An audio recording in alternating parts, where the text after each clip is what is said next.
Hello, I'm Raquel, and we're gonna continue painting this paint by numbers Night Before Christmas. And nothing really much going on today, so I thought I would continue and painting this. I'm hoping everyone's having a good Sunday afternoon.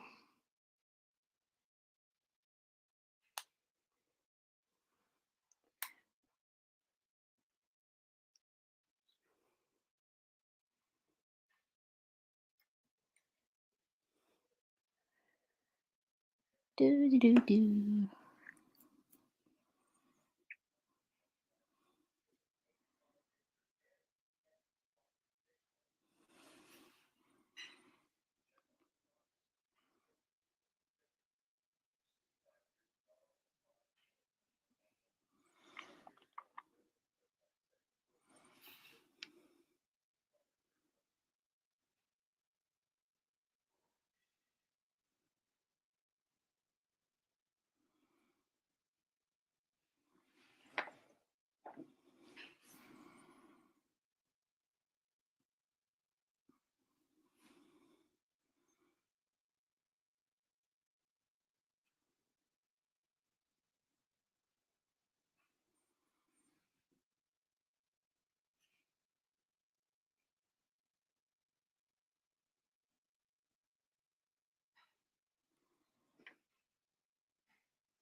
No, it's winter, but you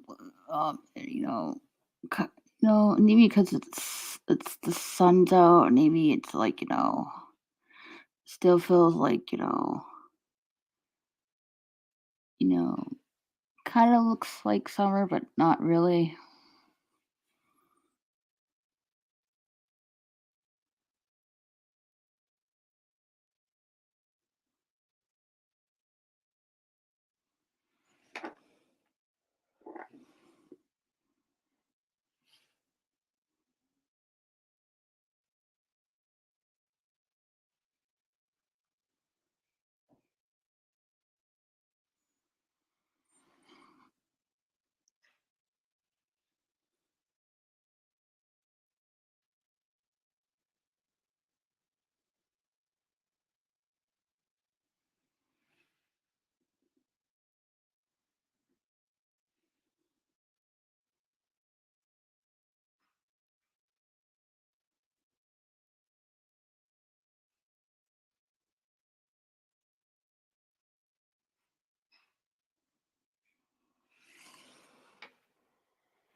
Oh, I forgot.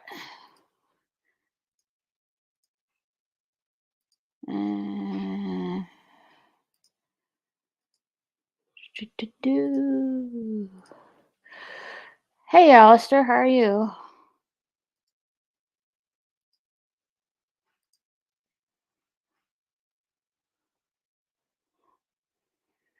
How are you doing on this Sunday afternoon?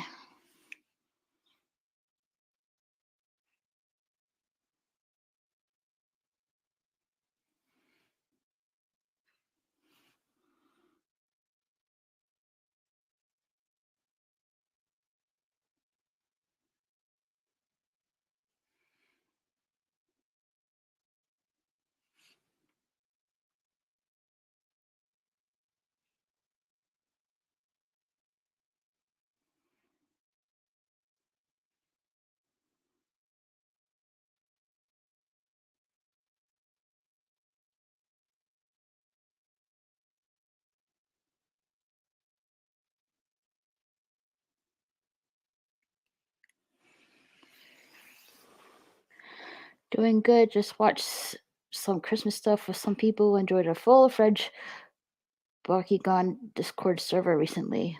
Oh, that's awesome.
You invited a buddy to it, but he had kind of trouble working around his Discord since he doesn't use it much. Ah, I see.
I even subscribed to the official Avatar The Last Airbender YouTube channel for a few days ago.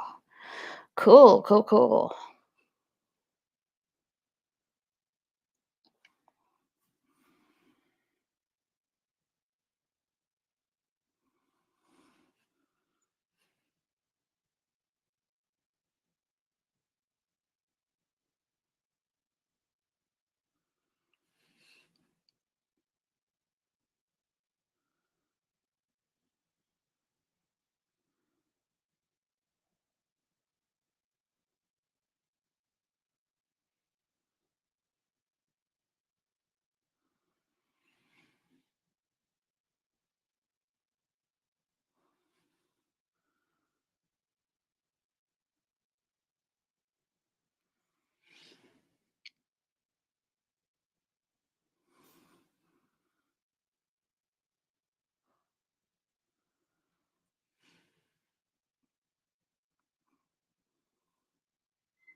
You guys talking about Avatar to getting my Avatar content shown more on my feed, it's really showing that the show is becoming popular again. Well, it is a movie coming out soon. I think I'm not sure it's next year or in 2 years. I forget.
We're gonna go to bowling today?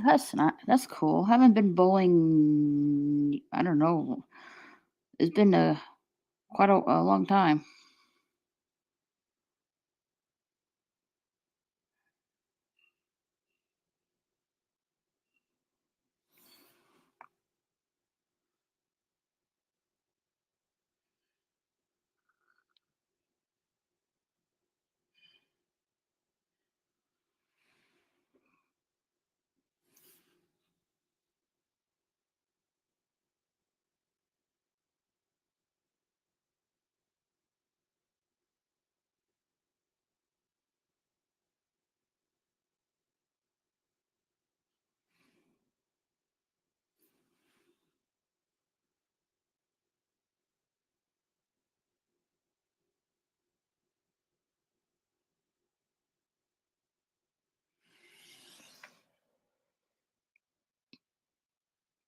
You used to do that a lot when you were little, especially around your birthday.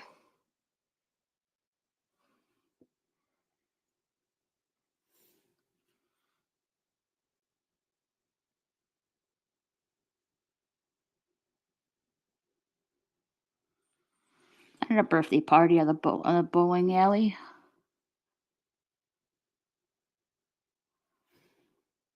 and I got one of those pens as a gift. And it wasn't one of those used pens either. It was nice and laminated, and it said "Happy Birthday" on it.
That's cool.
You got your Christmas shopping all done, Alistair?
You can come up here if you want, Alistair. The link's pinned on the chat.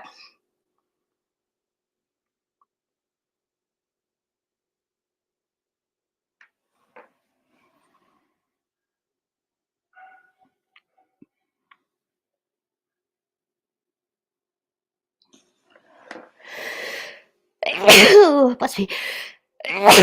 Bless me.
You hope you don't mind my buddies rambling in the background.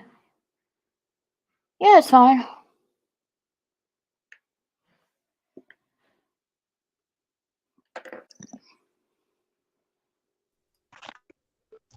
And fully arrived. Hey. What's up? Nothing much. Cool. Also, like I said, hopefully you don't mind my buddy's rambling in the background. He's been spending the weekend with me. Oh, sorry. It's all good. Oh yeah. Well, won't be long. We're almost heading towards Christmas Eve, Yeah. and so far I got one gift arrived, but I'll be keeping that as a surprise. Ah. But same with the rest. Mm. And two others, I'm still gonna give my buddy as a surprise, though I still won't tell him what it is. I'm keeping it as a special surprise. Good, good. And since it's a Nightmare Before Christmas drawing or painting, ironically, last night I got to watch the movie last night with some people. I was watching some Christmas stuff. Oh yeah. Was that your first time watching it or no? No, I watched it before a lot. I watched it again this year, and I watched the movie again last year. Hey, Digital Pollution, how are you doing? And I went the extra mile to check out the prequel game and the sequel game. Mm-hmm. Though I finished watching a walkthrough of the prequel game, but the sequel game I tried to watch fully, but haven't gone around to fully. Ah. Yeah, and not to mention, since the game was also made by Capcom, it's basically Devil May Cry, but with a Nightmare Before Christmas skin on it. Interesting.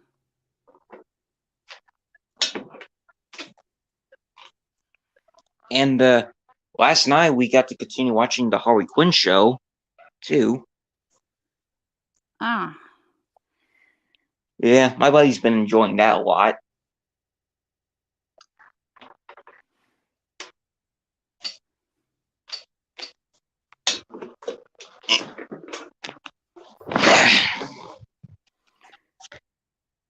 Yeah, not really my cup of tea. It's not like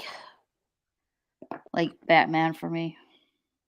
No, no, don't get me wrong. I love Harley Quinn. It's just not, eh, Just the not like show that. isn't. Oh, sorry. It's fine. It just seems too gimmicky. Be a for bit me. too. Okay, it's understandable. I mean, heck, my buddy originally wanted to watch the show because he was watching a lot. He was seeing some scenes from the show. Well, specifically where Joker was running for is now running for mayor, and the "Where's my fucking electric car, Bruce?" scene. Ha. I add a bunch of Jewish jokes to it. Oh, and my buddy just mentioned that he also added a Jewish joke when he was quoting it. Ah. It's from the time we were making fun out of the Jewish from a vehicle I was playing. Yeah. Yeah. What? Oh, sorry. Sorry, sir. You need to get it down. All right. All right.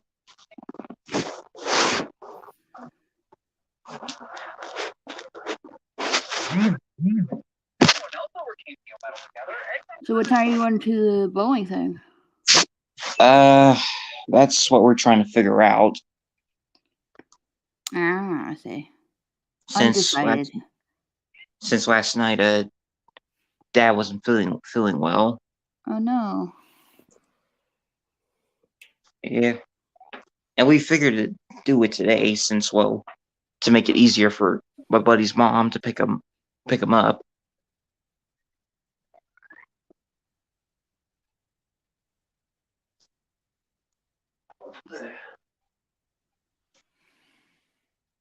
Well, hopefully your dad is feeling better.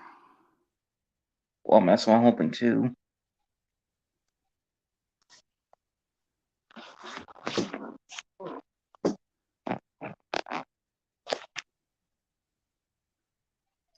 Made some Christmas cookies. We haven't gotten around to do that yet. Like we still got to decorate the inside of our house too. Gotcha.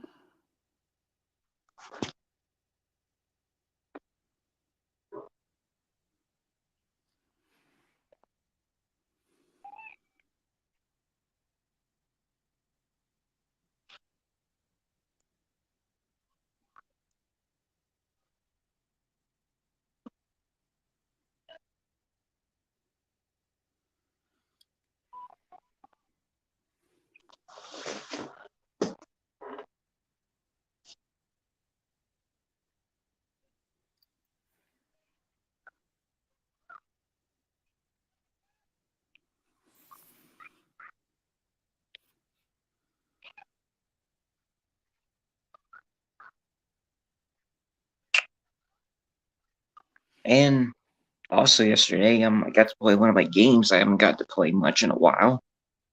Yeah, what is that? Transformers Devastation. Not familiar with it. Hmm.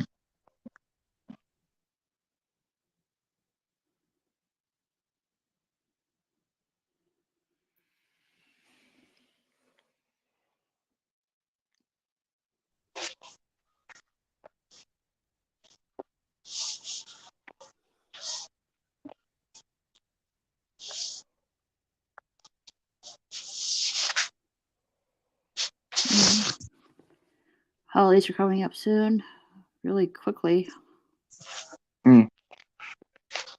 This year went by pretty quick, I have to say. Yeah.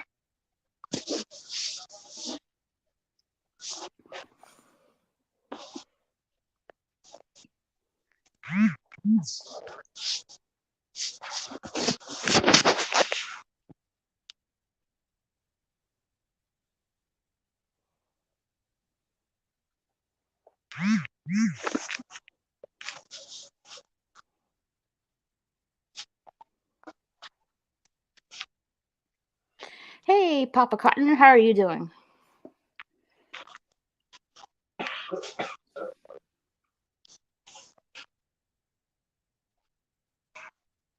So what other Christmas movies did you watch?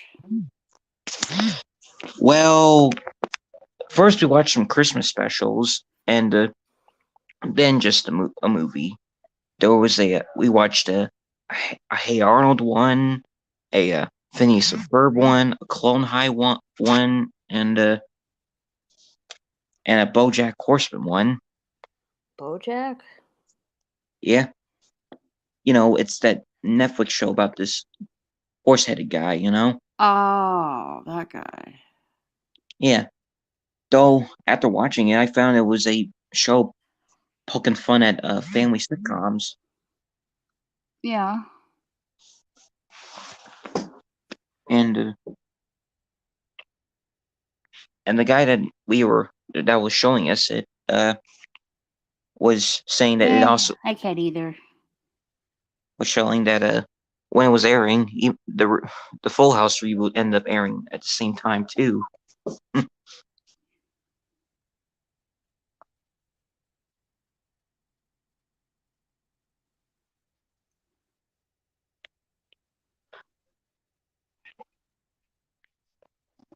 Full House or Fuller House? It was Fuller House. Okay.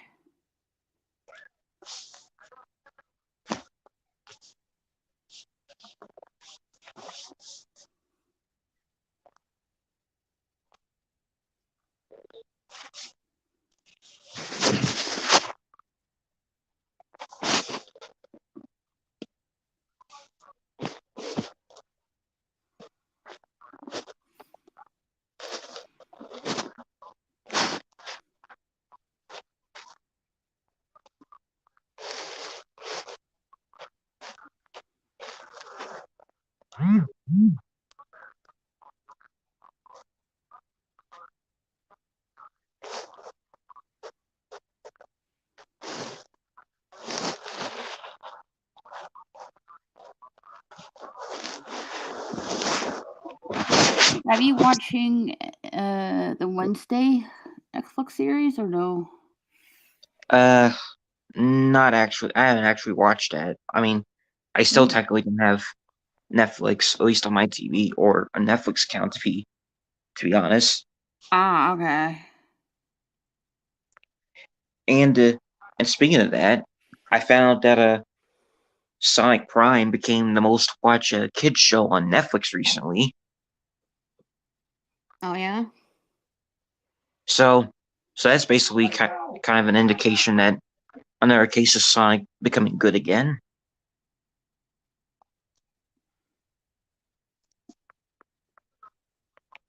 I mean, heck, first there was the live action movies, and I then haven't. s- Frontiers. Uh, I haven't seen the live action movie, to be honest. Alrighty, but I heard they were good, especially the since the movies kind of went on a hero's journey, especially after the first trailer that had the original design they were going to go with, having backlash, and they decided to change it back into the classic style, and have also have some other stuff being referenced from in the movie that's from other Sonic lore.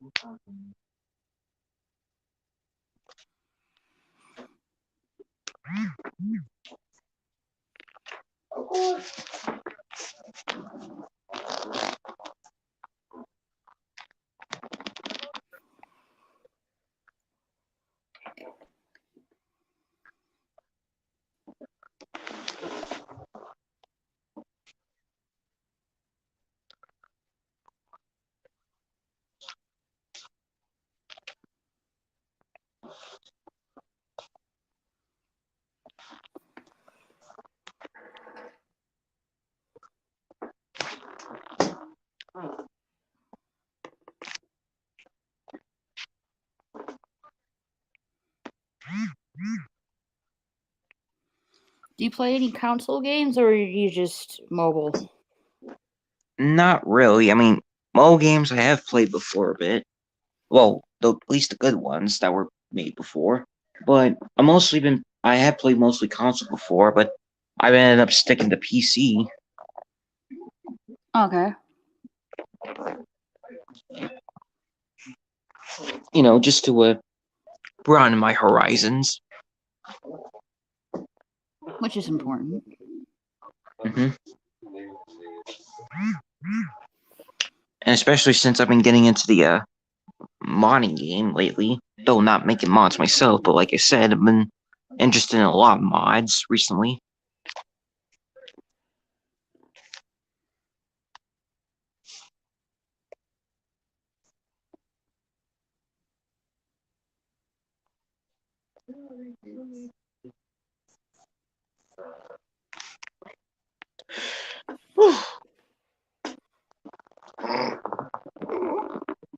Is that your dog? Nah, that's just me stretching, but he's still laying on the floor right in front of me, just napping. Aw. Yeah, he hasn't really been too playful much, really, recently. I mean, I don't. I mean, it ain't because of me end up yelling at him at sometimes, when he does when he When he misbehaves. yeah. Section. Oh, hang on a second. Sure.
I do not like this blue color. It tends to glob. Even though I'm dipping my paintbrush in water.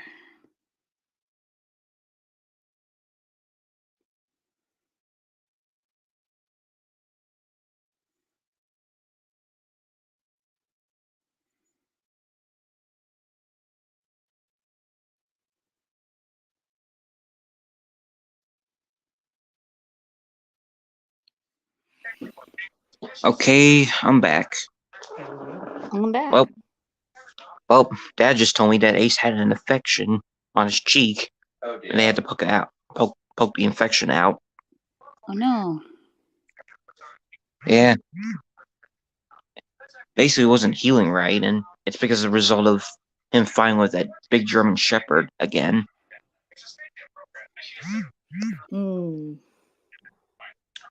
Well, and we just ended up canceling our trip to the bowling alley again today. Aw, I'm sorry. It's fine.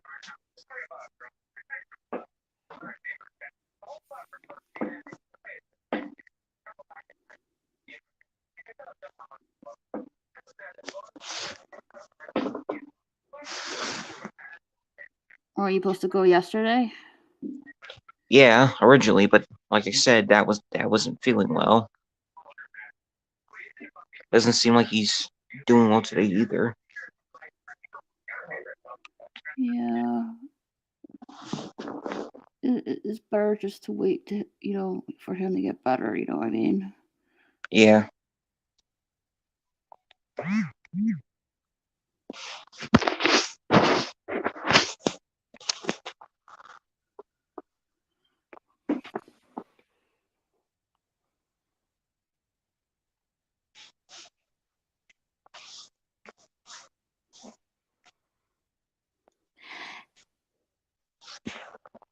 Hey, Sapphire. Hey, that's good. I'm glad you got your voice back. Sweet.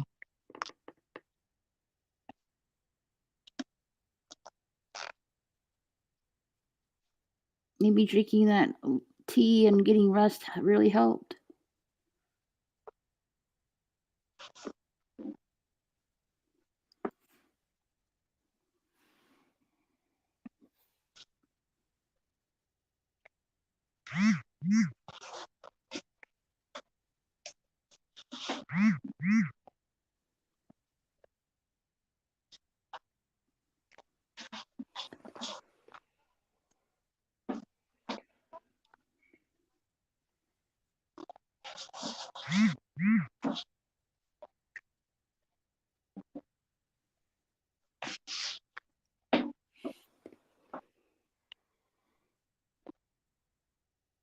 I'm assuming that's your phone going off. Me? Yeah. Oh no, that's my buddy's phone. He's watching something on YouTube. Yeah, definitely take it easy, Sapphire. You don't want to do too much.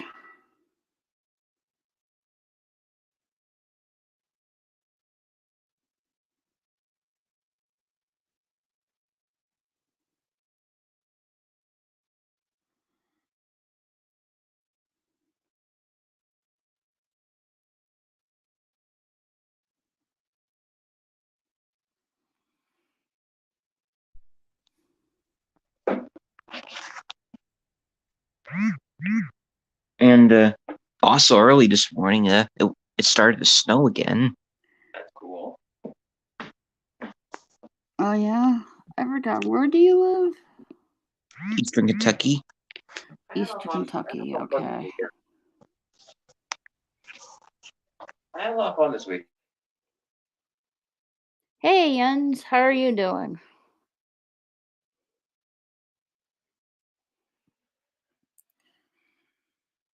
Yeah, okay, Lucy.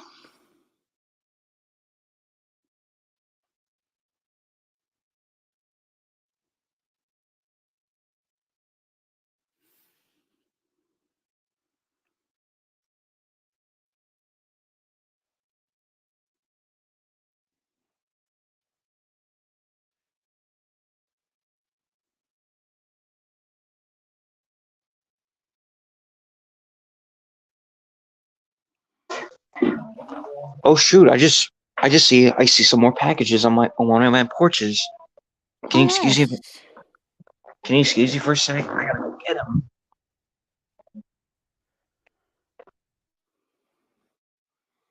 Sure, go get them. I don't want to leave those outside anyway.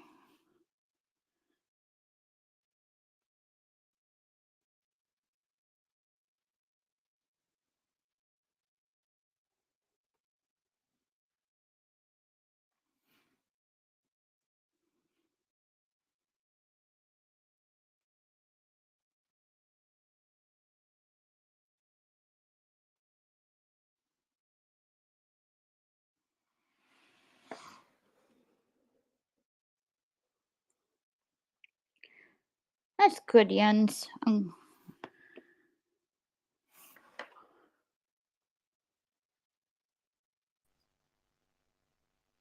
Hey, Jens, what's up? Yeah, okay, yeah. I see, like you doing more on your Nightmare Before Christmas thing. Painting? Yeah. Yeah, don't get what it's called, but Nightmare Before Christmas. yeah, I think the character's got a name, I think, but Yeah, Jack and Sally. right, yeah.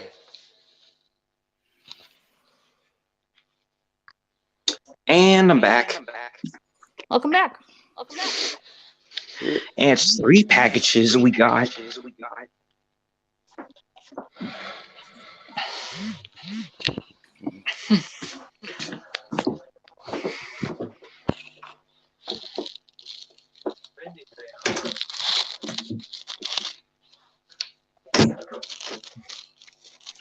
Yeah, and well, if I get the chance, I might have to check the mailbox today to see if there's anything in there.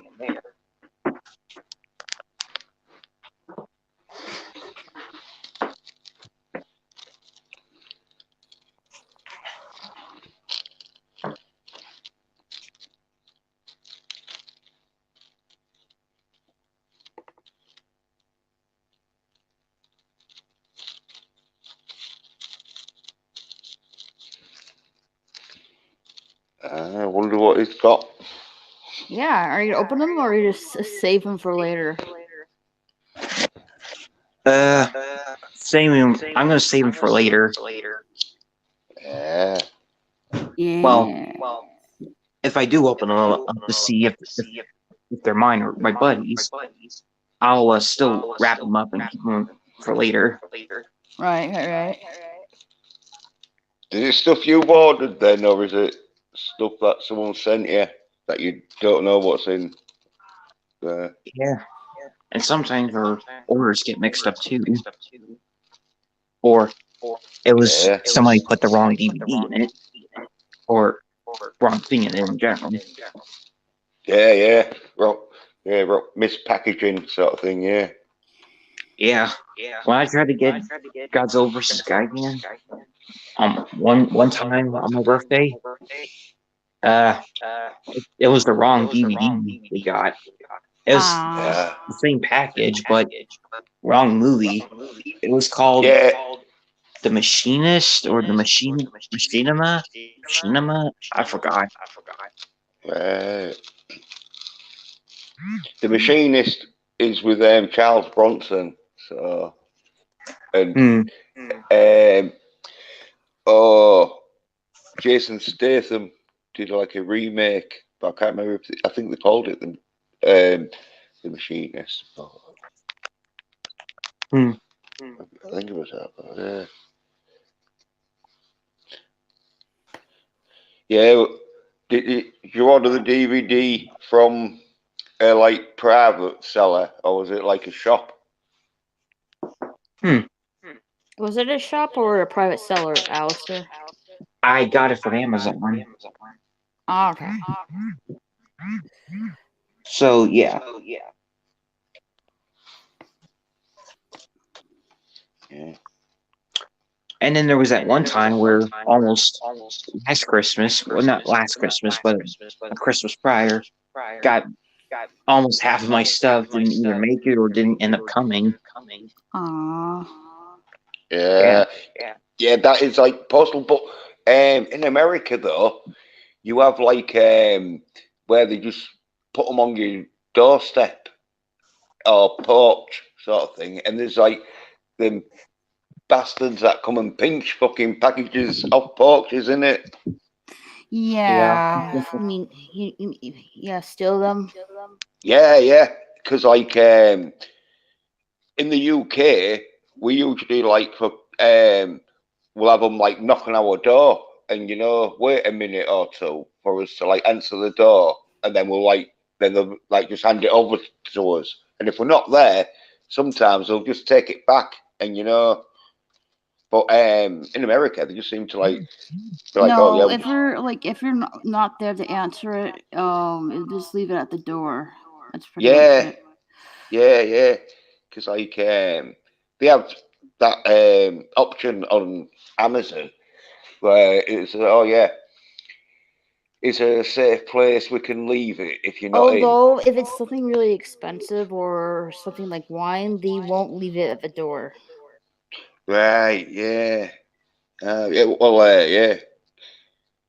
I would say sometimes that because and then there is some delivery drivers that pretend they've delivered it. They mark it off like as delivered, but they'll just take it home for themselves.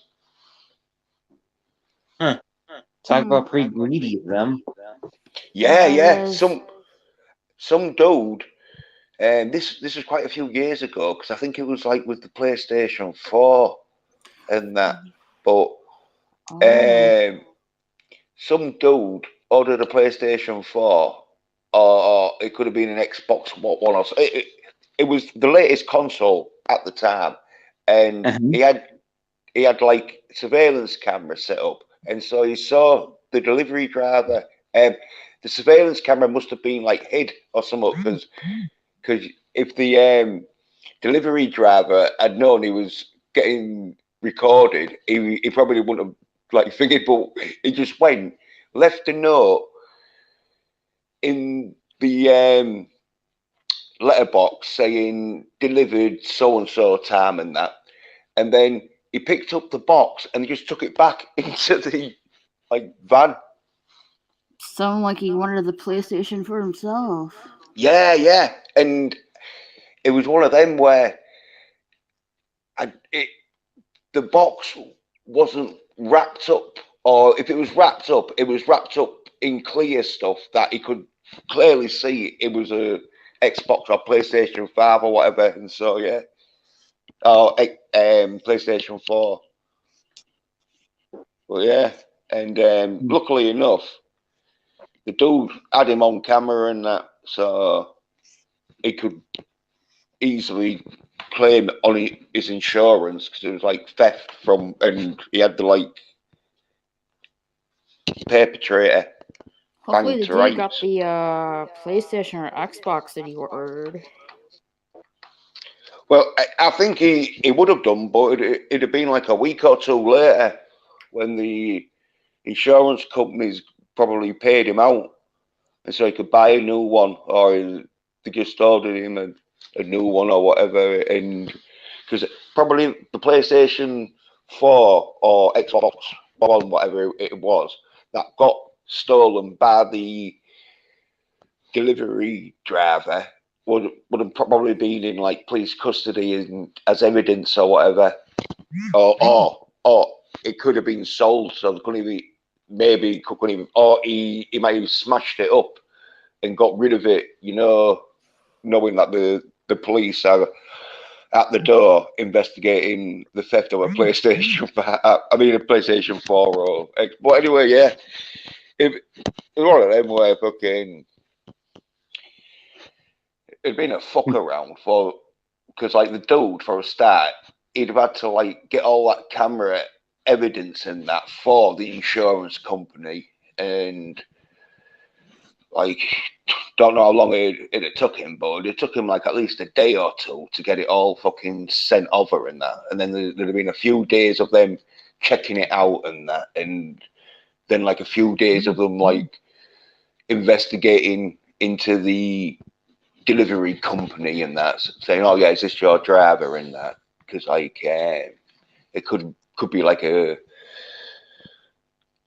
company that, or it could be like one of them scam things where someone's just bought a van and painted it up like a delivery company and got into the delivery company and got like deliveries, stuff, and they just drove out. But like if they've got like the right paperwork done, right, it's papers. But insurance companies, they have to like make sure, like, yeah, is it? But like, yeah. Hmm. I think it was for Christmas and that, so they might have got it New Year, but You see? My townhouse for 5 years had the keys in the sunroof door for 5 years. LOL. Postman would bring big packages inside. Small country safe town. I drive a Toyota van, and my passenger seat has a high vest. Just walking around with a tape measure and measure things, then pick it up and walk it off with it. Not that would. Not that I would. Yeah, don't steal packages from people. You'll get caught. yeah. Yeah, Have you seen honestly. them? Have you seen them Sorry. glitter bomb packages that people leave? So when someone pinches it and takes it home, or takes it in the car, or whether they open it, it's like got a camera inside, so the film like all this glitter getting chucked around. Like some people No. like, yeah, oh yeah. There's a few YouTube clips of them. I think they'll be labeled like glitter bomb theft or whatever, somewhere on that lines. Because yeah, I think the cost a bit though. You're probably looking at about $100 or whatever. To get one of these. So like they're not cheap, but you find out who's stealing it, and not only do you find out who's stealing it, you're spending like about $100 or whatever to like. Well, I think they might be cheaper if you do them yourself, but like you're fucking up there like interior or furniture or whatever with a lot of glitter, and so it's going to be taking them like a few weeks to be like. Well, it'll take them like a few minutes to get most of it up, but there'll always be like little bits around and that. They probably want to do it where you spray shit out onto the boat. With that though, that would be considered as a fucking illegal weapon or something. So they just settle for glitter. Yeah, and the glitter gets everywhere. Yeah, yeah, like the machine like they use inside the box is a bit like a seed sprinkler. So it just comes up, just spraying loads, like a full 360-degree radius. And so, like, if you don't put the lid on quick, it just goes everywhere. It only does it for about 3 or 4 seconds, but there's a good, like, bag full that gets just sprayed everywhere. One or two of the cunts, right? They start fucking complaining, like, going, "Oh, yeah, what are you doing?" It's like, well, you're the one that nicked it, aren't you? You know what I mean? Like, have the decency to just be like, right, yeah, I got fucked over, and fucking just leave it at that.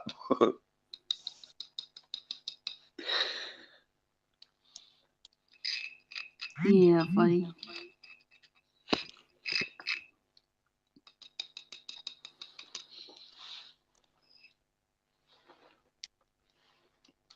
Oh, and then there was one dude who had a camera on his porch, and he was just sat there watching. I don't know how long he'd been sat there watching, but he knew sooner or later someone was going to go. Anyway, when some dude comes up, gets the package, and he's sort of like walking off, he comes out with a shotgun. like he like clicks it and or loads it up, you know, like they all that sort of thing, you know, and you're like, hey, I think that package is mine, and the dude's like, oh yeah, sorry, you know, like he's shitting it because he knows, oh yeah, look, Crikey. yeah, oh yeah, it was one of them where fucking if the dude had a fucking grabbed the package and ran as quick as he could, but he'd probably got to a distance where he'd have been sort of like out of range, or if he was in range, it'd have been so dangerous to shoot like from a distance, you know. But because like he started and like we're just casually walking off, you know, to not attract much attention. That's when the dude just came out with a shotgun. Oh dear. And you know, I honestly thought a lot of dashers eating their customers' food was bad enough. Oh Oh, wow. Yeah, I had a buddy who tried to order a food from a DoorDash service, and when the guy delivered it, all the stuff he ordered was half gone because the guy ate half of the stuff. yeah. Open like he wouldn't have noticed. Like if you'd pinch like a little bit here and there from all the meals you're delivering, probably no one will notice. But yeah, if you're eating half of it, or you're eating half of it and you're leaving teeth marks in it, then yeah, you're gonna get caught. And I'm honestly surprised some of these people haven't gotten fired yet, or at least that I can imagine. I mean, oh yeah, well, I think they won't be on a contract, will they? So, I I imagine reckon. they would be fired from eating people's food. Yeah. Yeah, but I reckon because they're not on a contract in that, they probably aren't like too bothered if they do get fired because they'll just go somewhere else. I think because it's one of them where I think they don't get paid much. It's one of them jobs where because they don't get paid much, that's the perks of eating customers' food. But usually in restaurants or takeaways or whatever, even the main room ones, they usually will give you like free food or a percentage off or whatever. But I think sometimes it's because they've been drinking and they're hungover, and it sometimes smells too good, you know, for them to resist. And then Yeah. yeah, and before they know it, they've ate half the meal. I mean, heck, if I ever end up working as a door dasher, I'd rather just take my own food rather than just eat the food that I'm giving to my customers, because well, that would just only get me more into hot water. That would just end up getting more into hot water than good. Right. Yeah, but you're like seem like a good employee, where these cunts are. These are like fuck. Most of them probably don't even want to be working there. They're looking for an excuse to get sacked, so they'll just start eating people's food. Three Yeah. things to never be in a small town: a thief, a cheater, or a liar. It's just not worth it. Agreed. All you need to do is put a phone and a package and watch the taker or a GPS bag tag. I love clear bomb vids. Then the fart spray goes off. Oh, yeah. Yeah, that must be like a fucking a modded version, because I've seen it with the glitter sprinkles fucking thing, but yeah, with fart spray. Yeah.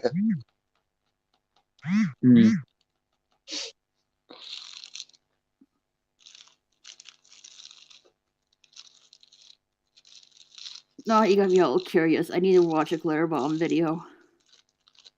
Yeah. As I say, there's some where once it happens in that, they just keep their mouth shut and they'll just close the box and, fucking obviously get rid of it and like clean it up. But then there's some where they're like complaining, like, oh, there's no need for this. Look at my fucking living room. It's gonna take me ages to get this. So what's the point in this and all? You're like thinking, well, that's what you get for fucking stealing people's Packages. Yes. packages, yeah. Surprise! Oh yeah, I swore there a bit, Raquel. I don't really care if you swear, so that's right. fine. All right, yeah. Because I didn't know what the restrictions was. Because usually I'll wait until I hear someone swear on a stream, and then I'm like, oh yeah, well if they're swearing and they haven't been care and that, like, oh yeah.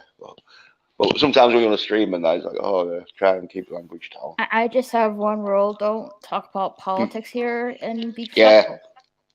Oh yeah, no, I never talk politics, because I know definitely you don't like politics, because it is one of them where it can, politics and religion can get like real heated debates. So Messy, yeah, Yeah, especially nowadays.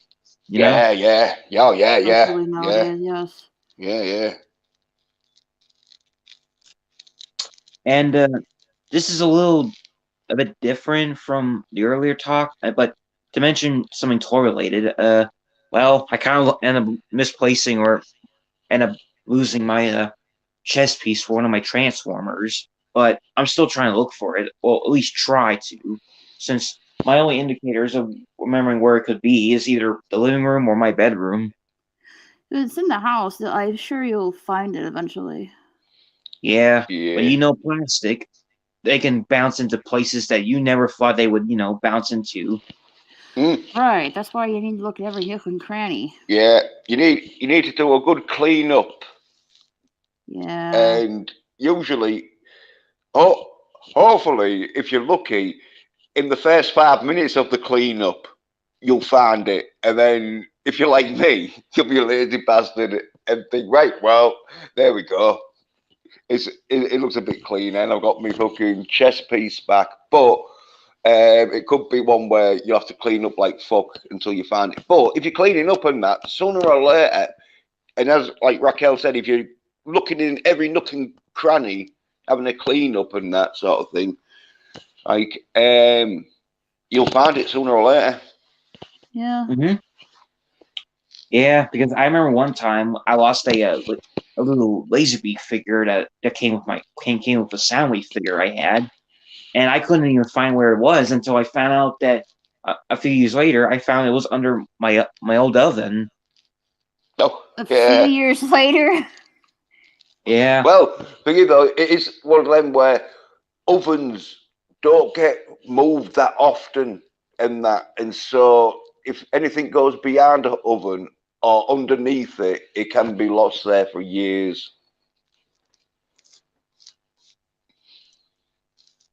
Maybe, although depending now, because like it's got to be, well, depending on what the oven's like, but usually ovens, like, they're not all that sort of, so it's got to be quite a small stuff, or a really thin sort of thing to go underneath an oven. But, and if it's plastic and all, I attempt to tone it down in language. I play Milton. I have a poly heist an Australian that next me.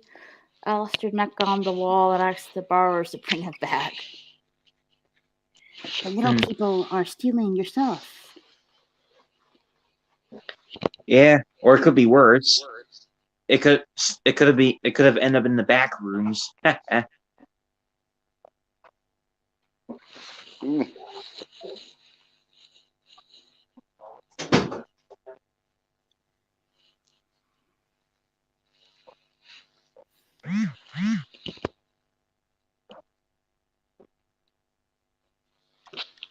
I thought that was my phone then. Hmm? I heard it. I thought it was my phone, but No, it's Alistair's. yeah. Ye-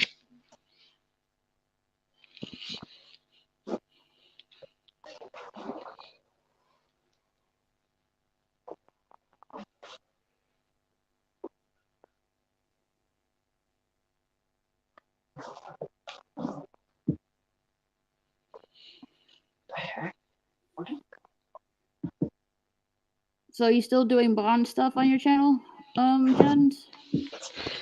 No, I did all the Bond films and that, and so I thought,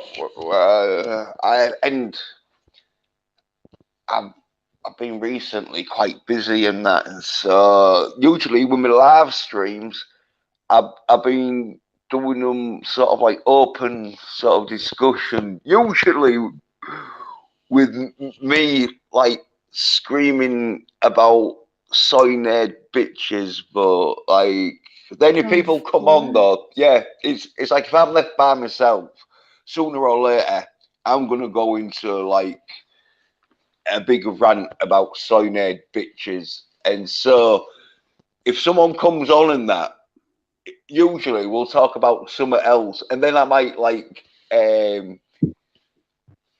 talk a little bit about a soy-nerd bitch here and there, but yeah, but when I'm talking to people on the stream and that, usually it don't go that bad. But when I'm by myself, it can be, because I just like vent like a madman nearly.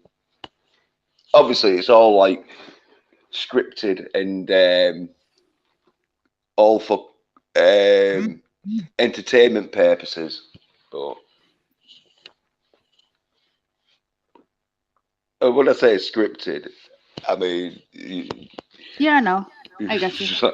Yeah, it's all them where it's like, oh yeah, he needs therapy. Although some people will think I need therapy, but that's because they're soy-nerd bitches and need to fucking man up.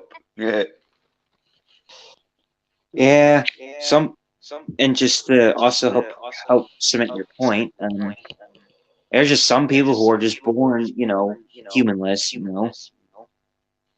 Yeah. Well, everyone can change though, but it's the mindset, because it's all in your mind.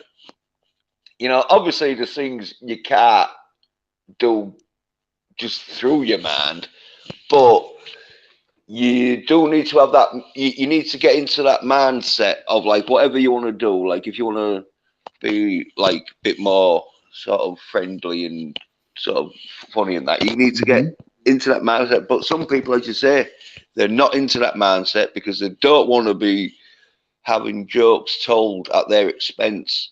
And when you're in the like comedy sort of like making people laugh, sooner or later someone's gonna like take the piss out of you, and so you do have to like bear it, sort of thing. Yeah, there's some people that don't. They can give it, but when it comes to taking it, it's like, oh, the thingy, what do you call it? Just block you off stream and Yeah, like, no, they just can't take it. yeah. Well, that's because most of it is where they don't like anyone getting too funny in that. If they like know that there's a chance that everyone's going to be laughing at them, and so and there's some people who know like, oh yeah, there's some things you can laugh about me and that like yeah, so they just don't want to engage in a bit of comedy, but everyone likes it. But it just depends how far you go. They say humor comes from a dark place, and as funny as they come, they're a neighborhood jester. Yeah, oh, yeah. Well, with comedy, it is, as you say, it comes from a dark place, and it can go into lighter places and that. But the root of comedy, though, is sort of like where you're being mean about something, but whatever, like, because there's always someone or something is the butt of the joke, and so depending on how dark and mean you get about it, it is one of them. Yeah. Right.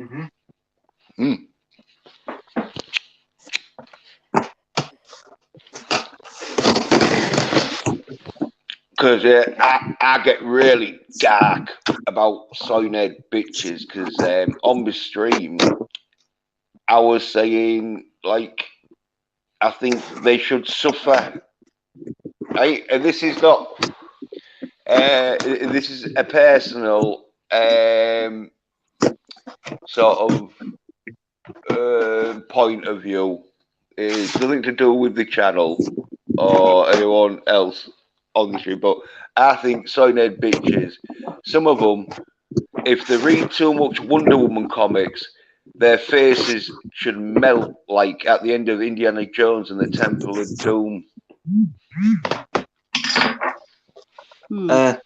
Hopefully, you guys don't pardon the noise. I just decided to finally, open up my stuff to see what's inside, and looks like the packages combine both some of my stuff and my buddy's stuff. Oh, is your buddy's stuff anything to do with vibrators and chains? Because that could be one of them embarrassing moments. Like you may well be on Amazon, like, please package mine separately. I need to get it delivered. Well, I actually got him the some of the Metal Gear games. Well, Metal Gear Rising: Revengeance and the HD Metal Gear collection. Oh, yeah. Is that what you've got, or is that your mates? That's my buddies. Oh, right. Yeah. Well, that's not embarrassing. No. Yeah, I just got some Transformers for the most part. If it was metal vibrator gear, then that could be embarrassing.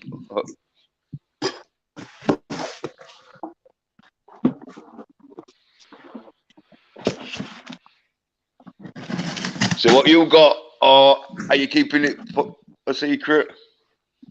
Yeah, I'm keeping it as a surprise. Well, if you guys don't mind it, I can still tell. As long as your buddy doesn't know, yeah, sure. Okay, well, as long as my buddy doesn't know or anyone else doesn't know. Well, you don't want to lose the surprise, right? No, we've already said his buddy's got some Metal Gear Solid games in that. Yeah, I got him 2 Metal Gear games. Well, one of them's half of the game series, since one's an HD collection of them. Is sporting out of the absurdity of things from other perspectives nods. There is a way to go about it, though. Agreed.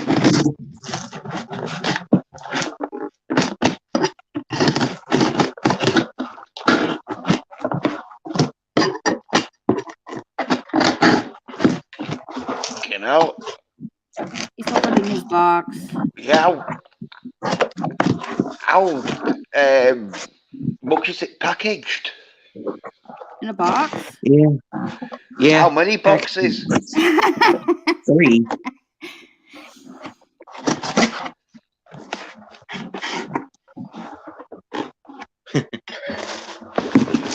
And the fur one I just opened up was a big one, a bit. I mean, the other one had a bit of a bigger box, was longer, but I didn't know it was. How are you feeling? Morning. Morning. Good afternoon. Yeah. The one I just opened up was a big one. I mean, the other one had a bigger box, was longer, but I didn't know it was. How are you feeling? Do you have YouTube open?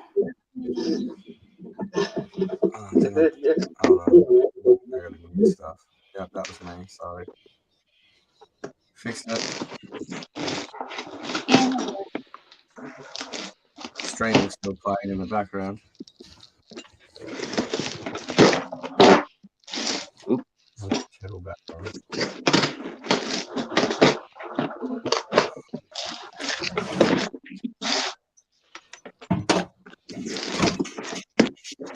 sir. If you're opening stuff, mute your mic. Oh, sorry. Okay, I'll do that right now. Yeah.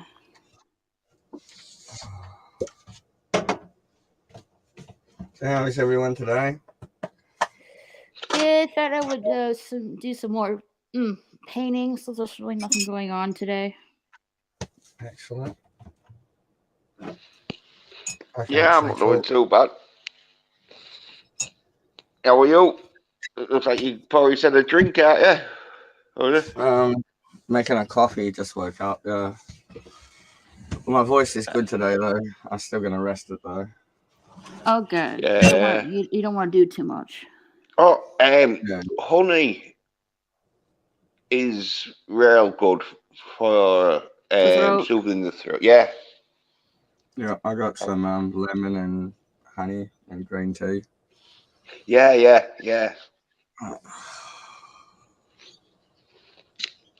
As it Confucian once said, to drink green tea is to take medicine. I'm not much into green tea. I had a discussion where it's like, no, just sort of like normal tea with milk and sugar. Yeah, I'm just plain black tea, half a sugar with milk. Yeah, that's my preferred. Oh no, I can't. Oh, no, I don't think many British people can drink tea without milk in it. Yeah. Okay. Here's my fancy ancient tea caddy, an old Twinings metal tin. I just got Lipton black tea in there at the moment. And there's all the green fancy teas and stuff. Right. Yeah. I don't like the flowery ones, like all the herbal teas and stuff. Like the most I'll go is like an Earl Grey or an English breakfast, you know. Yeah. Well, I don't really like them much, but there is some all right ones probably. Like, but my favourite black tea in Australia is called Land Shu. It was originally planted by Chinese migrants, and then they all went to work in the gold fields and on the railroads. And then a bunch of Indian migrants took over, and so it's Chinese black tea grown by Indians in Australia. It's best tea ever. Right. Yeah. Have I tried jasmine tea? I haven't tried many of the flower ones. So, yeah, never been keen on them, but I hear some are nice. I'm about to attempt a coffee. Look out, my head might explode.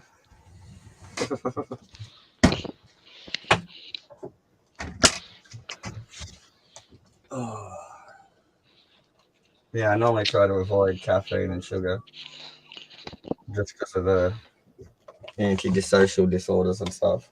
I don't want to get too wild. Yeah. Calm down. Yeah, calm down.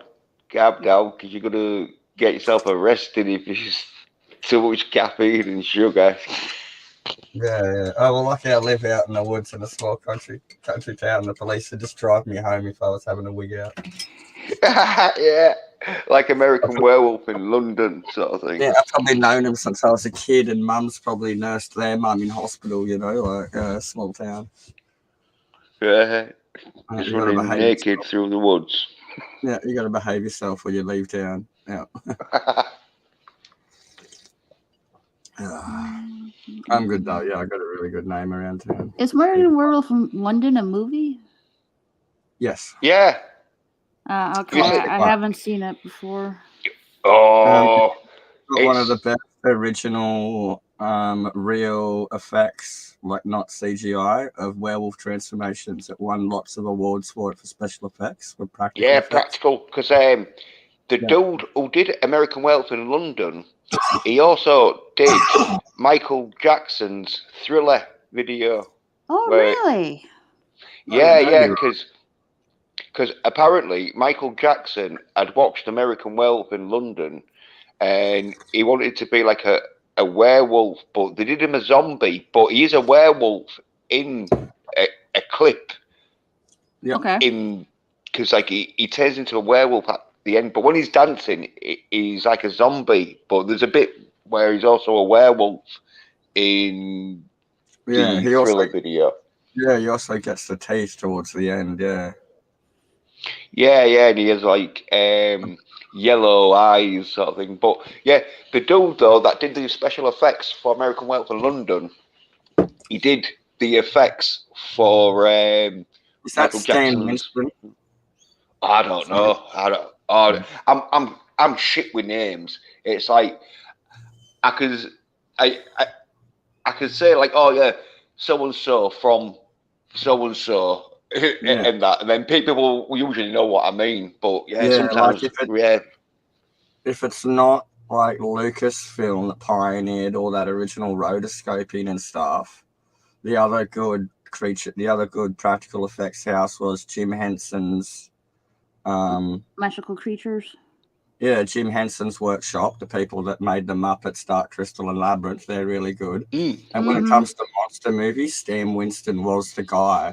So I wouldn't be surprised if he didn't do the werewolf one. You know, he's the dude for it. Yeah. I think Stan Winston designed the Predator when it was shit. And they said, no. They took it to him and said, can you make it? And he said, no, you want this. Yeah. You want that? Yeah. And they're like, yes. Well, yeah. Well, I'm not sure because like those are a few quite like special effects makers in the day with horror films because, as you say, back in them days, isn't it? It was all practical. So if you wanted a really scary monster scene, you had to make it from practical effects. As a kid, Return to Oz was my favorite movie, the second one, with the wheelie guys in it and the Medusa that changes her heads. They're horrific. That's a horror movie for children, and I loved it. And my God, it used to scare the hell out of me. But, you know, now I look back on it so fondly, you know. No, but I never seen that. I saw, what was it? The Wiz. A bit of The Wiz. Oh yeah, I remember The Wiz. Yeah, that was a strange Wizard of Oz movie. Well, it was a thingy, wasn't it? Like a updated version with Michael Jackson and Diana Ross in it. Okay, I remember the Hugh Jackman-y one or whichever. Not The Showman, but there was another one, like The Great Powerful Oz. That was James Franco, I think. Right. Yeah, well, yeah, I'm not too much into Wizard of Oz. Like, I seen the original with Dorothy. Whatever name who played Dorothy, anyway. Yeah, I know what you're talking about, yeah. The second Wizard of Oz has one of the girls from the Craft movie, the one that plays the real wacko. She's really good. One of the child actress in Oz. She plays a good spook. You know, one of them ones that always plays, kind of like a goth spook kind of girl. Right. Yeah, but I think I know what you mean, but I'm like, yeah, no. Alana Sayaka, I think's her name. Yeah. Yeah, Wizard of Oz was not exactly my favourite film. Even though those fucking flying monkeys was nasty.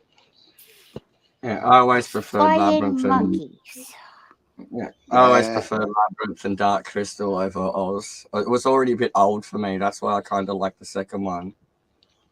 And I was going to say... Sorry. I would say, well, I was sort of like more into actiony stuff when I was sort of like young. When I was growing up, I was watching like Spider-Man and Batman and He-Man sort of stuff. Yeah, I'm never a scary movie person. It's just that we brought up the werewolf stuff, and I love monster films. I can't do human on human stuff like Dexter and Hannibal. Like, I can't do that. I can't do any of that. Yeah, I can do monsters because I know they're not real.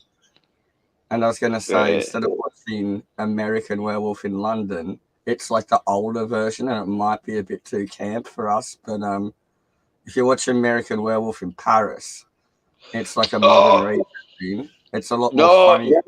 The effects aren't good. Yeah, but that's that's real crap film though compared to. Yeah, but I like the real corny trash stuff, and I found American Werewolf in London through watching the crap one first. You know. Yeah, was yeah, just- yeah. Because there was a remake, wasn't it? Like, because it's his son. Because spoilers, in American Werewolf in London 1, he has sex with a nurse who in American Werewolf London 2, the son that she gives birth to is in Paris. But anyway, yeah. But number 2 is more like a teen horror, where fucking number 1 is like a proper, really good, like horror sort of like, and it's got like scary bits in it that like jump out at you, if you know, where it's all like, because like there's one scene in it where I forget, where there's one scene that like it's all peaceful and happening, then all of a sudden like explosions happen and that sort of thing. Yeah, one of my favourite werewolf ones of all time is a UK one called Dog Soldiers. God, I love that movie. Oh yeah, with John Pertwee. Yeah, and I love the little dude that's the runner with the flare, and he just gives no toss. He's being the distraction. And he's got the flare. Come and have a go. Finally, I'm back. What's the flare and runs? Hey, welcome back, Alistair. Welcome back, Ali. Yeah, all right. Yep. Got my gifts opened up. You Well, got the right things in the right my books. buddies gifts opened up, and now I'm gonna wait until for Christmas to wrap them and open them. Awesome. Yep. And I know my buddy's gonna be one happy boy once he finally gets his hands on Metal Gear Rising. Oh, awesome. Yeah, and we even had a fun night yesterday too, where we were corning in and basically doing a rendition of it, but with Persona 5 as well. Right on. I haven't organised anything for Christmas yet, but I've been through the ringers the last bloody 3 weeks, so I haven't had a chance to. And no one's expecting anything from me though, so good. I don't have to do anything. Aww. I'm going to repaint some of Mum's fairy garden statues. Oh, nice. Yeah. And since you're here, Sapphire, I also saw a YouTuber from Australia as well recently made a video where he gave a armored shell to a hermit crab. I did a thing, yeah. I know the channel. Yep. I haven't finished it yet, but it looks cool. I had to make a stainless steel beak kit for one of my magpies once. In summer, it broke off the top tip of its beak, and its tongue was hanging out in the heat, and they lose moisture. So I had to trap the thing, and I super glued a new beak onto him, so as the keratin grows, it'll just fall off. And I blocked his nostril stuff, so he didn't get any like super glue resin or whatever. But yeah, he was a weapon now. He's going around with a steel beak, and they're territorial. They'll mess people up. But they protect my fruit tree, so it's good. They don't go for me. They just protect my trees from other birds I don't like. You know, every time I heard the word magpie, I think it was some kind of, I don't know, for some reason I think it's some kind of bird that you eat, like the turkey. No, it's just this little demon spawn thing that's real territorial, and it nests, and everyone gets swooped in summer. But I've never been swooped by one. And apparently they'll peck real hardcore and make you bleed and stuff. Magpie. Yeah, they're about as big as a sounds pigeon. like something like a big freaking fat bird you would eat at Thanksgiving. About the size of a seagull is spot on, I'd say.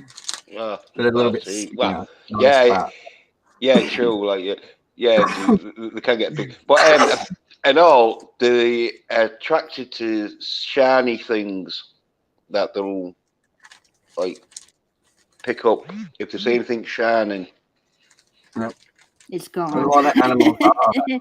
There's cases of small rodents in Australia getting their burrows dug up, and they've got like little shiny bits of bone and tooth and little gold nuggets and stuff that they put in their burrow. It's like, hello.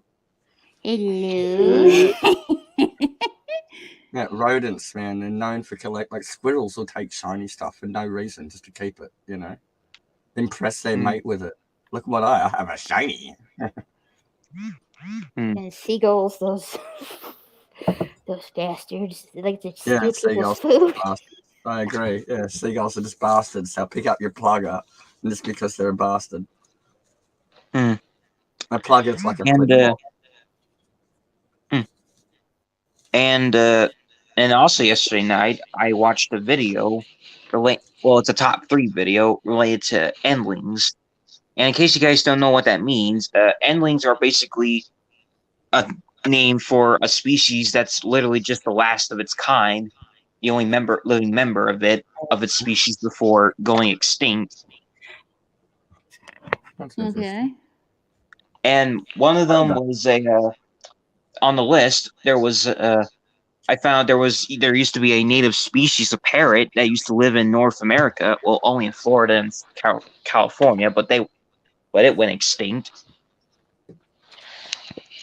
And there was also a species of a tree frog in South America, though it ain't declared extinct yet. It was more or less listed as critically endangered. Yeah, but nobody has seen them much ever since the one they kept in the zoo died. So it's assumed that they went extinct. But they could be out there alive, but we don't know. Your mic. Yep. That's the last one I mentioned. Yeah. Yeah, your mic just did a bit of feedback in there, sort of thing. Is that me? I don't hear anything. No, but I heard like a screeching noise. Thylacine was one that I know of that died in captivity, and they just stood there and watched it. It was winter, and they didn't open its enclosure, and it was back in like the 50s, and they just didn't care about these animals on these concrete blocks at night, and it just froze to the death. 30s? You know, it didn't even realize natural causes. They just, left it out and neglected it, and it died. And there was the big tortoise, George. He was waiting for a mate for about 50 years in captivity, and they never found a female. He finally kicked the bucket a while ago, I think. Yeah. That's a sad way to go out for him. Yeah. Especially for the last one alive that we even have footage of. Chances are they're still out there in remote regions like valleys in Papua New Guinea. I don't think they're on the Australian mainland. There might be a couple hiding around Tasmania because it's really a lot. Yeah, there is some there. Yeah, there is somewhere where there's big, massive tortoises and that like 100 years old or 150 years old sort of thing and that thing. Yep. Yeah, and there's also people out there that are trying to clone them back to life too, because their environment was left untouched and their food prey are still there, and it's actually mostly widely approved too.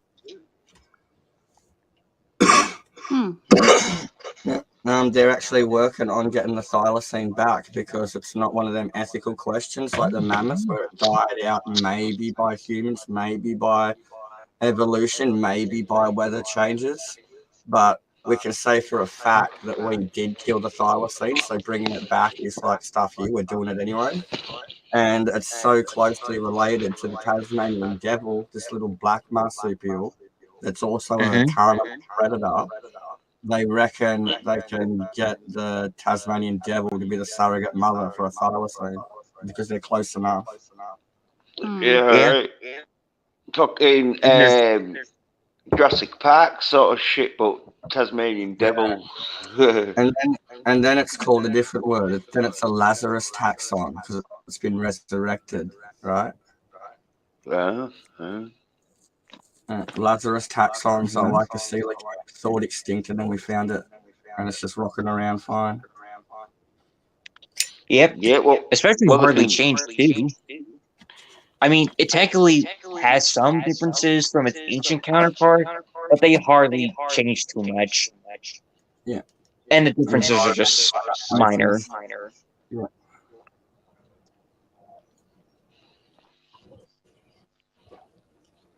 I don't like any of the dogs tearing it around.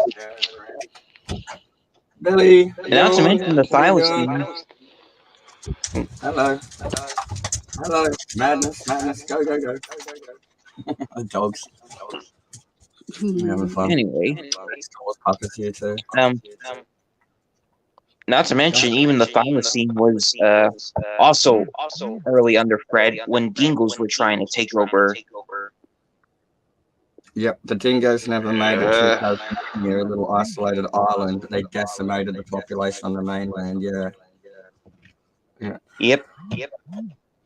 They're originally from Indonesia, from what I heard, but when they got to Australia, they become the new dominant predator.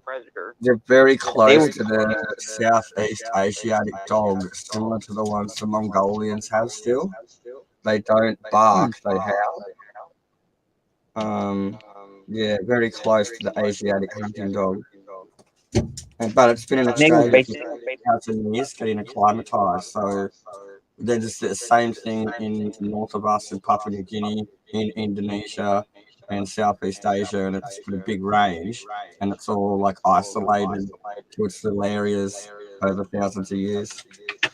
And like the dingoes, yeah, pretty much genetically the same as a lot of other things. Anyway. And they were basically an invasive species way before human. Yeah. Oh, sorry. No, but I'm just going to say I love evolution. You want to say something? Anthropology and all that stuff. Just interested in it. I like talking about it. Same. Anyway, and I was also going to mention, they were basically an invasive species way before humanity even came to the mainland of Australia. Mm-hmm. And Australia used to be a huge biodiverse land before humans made contact. Yeah. Well, 10,000 years ago, a lot of the world's oceans were locked up in the northern hemisphere during the Ice Age. There's a lot of the southern continents had vast expanded seaboards, like massive plains, and it was just a good time to live. You don't be in the north during the Ice Age, but in the south, it was crazy biodiversity. And there was even a predator that had some strange teeth, and it was due to the fact it was a descendant from a herbivore animal that suddenly ended up turning to eat. Would that be Thylacoleo, the lion with the two big beaver teeth instead of having incisors like other predator mammals? This comes from a marsupial that has this massive beaver teeth at the front, like a dagger. Yeah, Thylacoleo, your marsupial lion. God, I wouldn't want that being a drop bear in a tree. That'll do you in. Yeah, Australia already has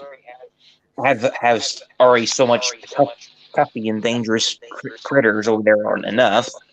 Yeah, how we talk about drop bears. I made one up, and I do say, watch out for the leaping lion. We've got a jump lion, and it's based on the Thylacoleo evidence. They're not around though, but I just tell people they are as a lifestyle. Drop bears that leap lions. Look out, Australia. Yeah, just being silly. I like spinning the yarn. It's fine. And even though Australia is technically considered a continent, it's technically classified as a very, very big giant island. Smallest continent, largest island at the same time. Yeah.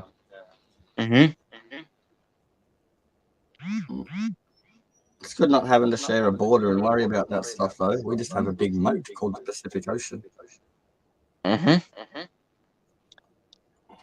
And not to mention, considering there's a lot of megafauna that were wiped out during prehistory, Africa got lucky. I mean, there's technically still some megafauna that were wiped out, but it wasn't as badly hit as the other continents. Now there's some change in thought. We know about how quickly the Ice Age ended in the Younger Dryas about 10 to 11,000 years ago. And humans had a massive drop off in population. We can tell genetically. But so did all animal species, and the megafauna copped the brunt of it because they were more specialized and bigger. Yeah, they copped it first. And the old saying that humans went around and ate them all isn't really holding up now because apparently mammoths outnumbered us 10 to 1. And that you can't take a mammoth one to one, and you're not going to eat that much in a lifetime. So, you know. Yeah, because modern elephants prove that they can wreck our shit. Oh, and elephants are dangerous. They're not even mammoths. They're nasty when they don't like humans. They'll come running out of the woods at your Jeep, roll it, and stamp on you. They don't like it. Yep. Yeah, like Asian elephants, or like in my region, like Southeast Asia and Australia. And I've heard some stories of like Indian elephants just going skits on people, you know, because of loggers, people shooting at them, all sorts of stuff, you know, like not very well managed. And when they get angry, they get nasty. They're smart, right? And so they plan ambushes and stuff. I even found there was one story where an Asian elephant traveled far and wide to a funeral of the woman he killed, and he basically just went a step further by even desecrating her even more, even during her grave funeral. Yeah, I've seen documentaries, and you see like the giant African elephants just cruising, and there's a herd of lions watching it, just going, "Okay, here we go." And one giant elephant, a big bull, just peels off and walks directly for the lions for no other reason than to get up and make a move. And then it's like, ha ha, and then just goes back and keeps walking. It's just going out of its way to be bastard. You know, it's like, I know you can't do anything about this, so I'm just going to walk straight through the middle of this bugger off, you know. Yeah, and even hippos even know not to mess with them, and they're basically the second biggest animal with big temper tantrum. It's like the Sudanese word for the Cape black buffalo is Black Death.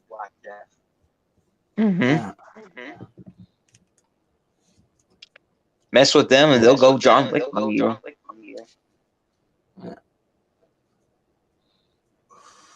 Yeah, that's what I say. If you want to go hunt a lion, sure, but you have to use a shield and a spear and be on foot. Yeah, and good luck. You know. Yeah. And even I just won't do it. And even Asian elephants are closely related to mammoths as well. Of course. Very similar. Except for the hair. And that's the thing with the ethics. It's like, if we killed it, sure, we can bring it back. But if it died off naturally, should we bring it back? And it's kind of, I don't know. Maybe we'll make one to see if we can, and then go from there. Yeah. Well, Introducing. It can be. Oh, sorry. Yeah, I was gonna say it can be a bit dangerous bringing certain animals back in that, because they can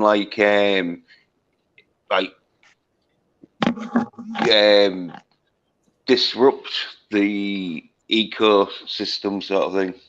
Yeah, will they become invasive species if you release them in the wrong area? Like climate's changed now, and there's different stuff living there and things, you know.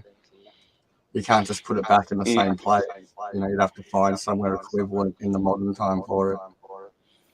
Yeah, and like some of them are all like, if they're there for a food source, then you'll be all right, because then other species will have food. But if it's something that's like a predator and that, then it can be more sort of crazy, because then it'll just start eating other wildlife and that. There's actually a few accounts of explorers in Siberia sighting mammoths in the wilds, and there's a fair few of them over the last 100 years, you know. But Yeah. are they crackpots or not? You don't know, you know. Uh, Yeah. it's kind of I like mean, hey, Bigfoot. Yeah. I was saying, I mean, got to be a bit careful sometimes, isn't it? It's like, because in the UK, this mink farm got like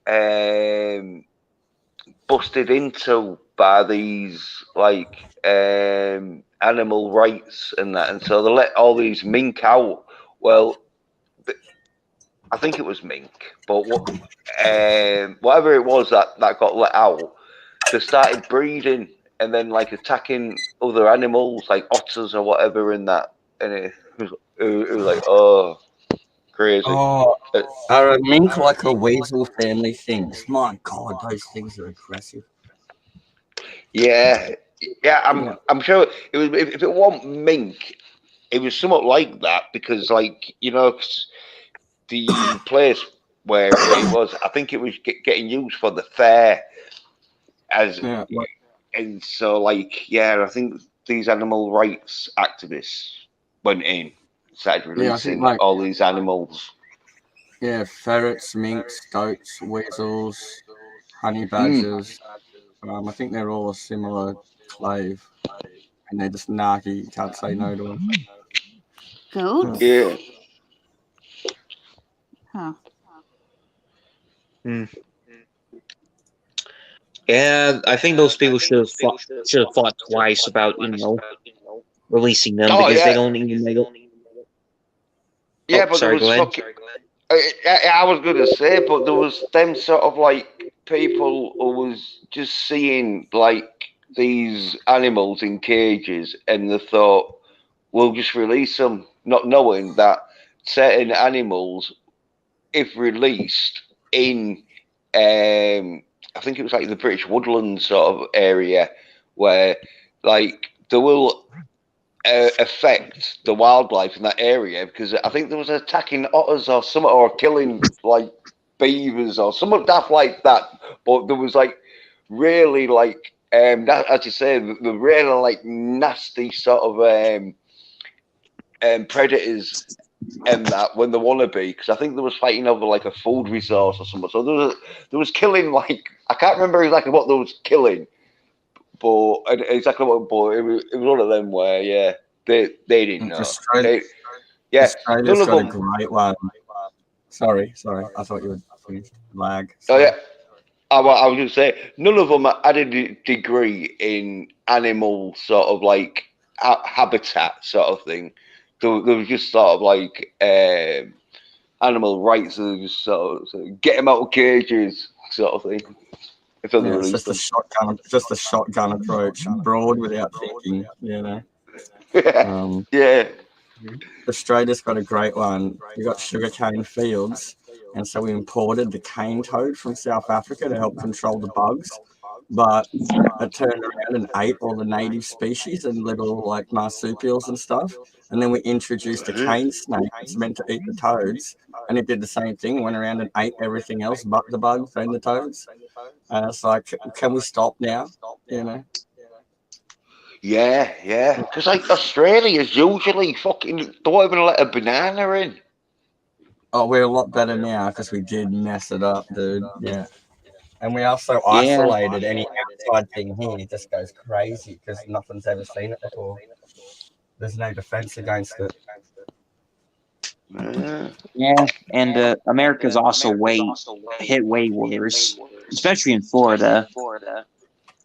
Yep. Well, you got an extra 200 years on us to be releasing all sorts of weird stuff. America's full of weird stuff. Because your pet laws back in the day used to be crazy.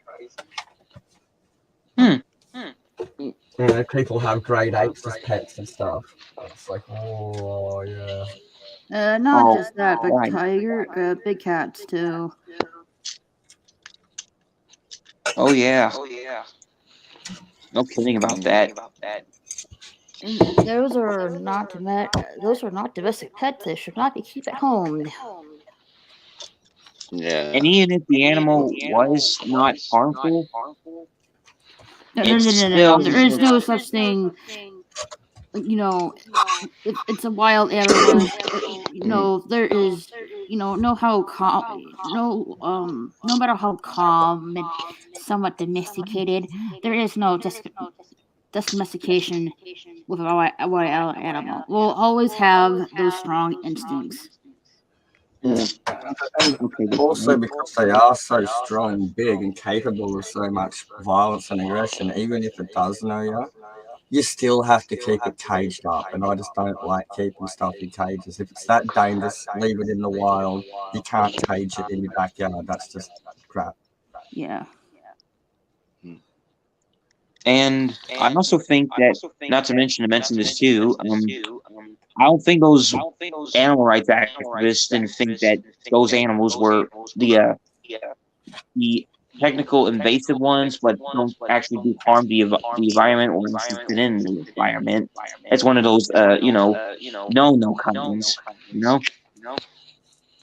Okay. Like I say, the road to hell's paved with good intentions. The shotgun approach. Let's all have carbon taxes and let's all stop burning electricity and coal. Sure, but the rich people aren't paying for it. We have to pay for that. And then they cut the power off because there's no power and they haven't done it, Good intentions, but they're just not going about it the right way. Yeah. The corporations aren't paying for all this environmental destruction. The people on the ground and it's regular people that are getting taxed and whose power bills are going up. Yeah.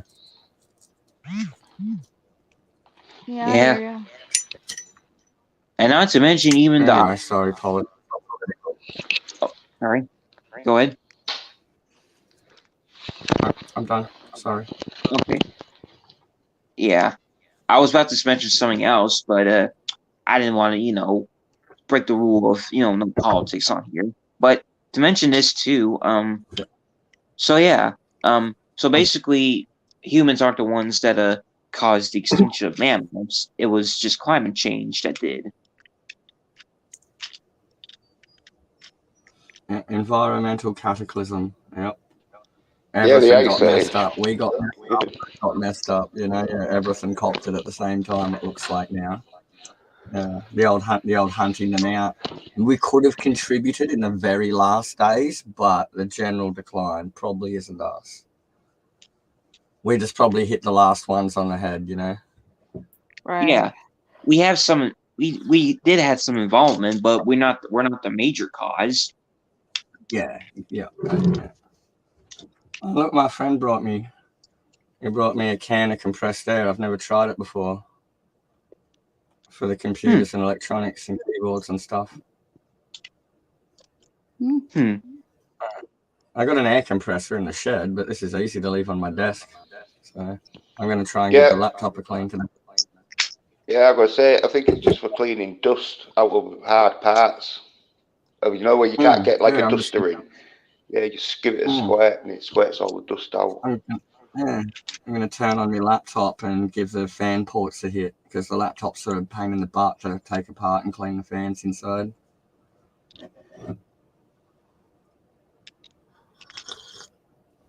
So that's today's job. Still going to have a rest break day.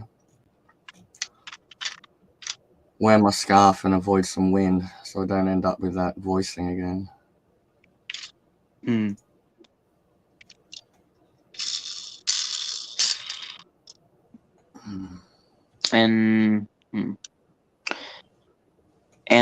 well, they're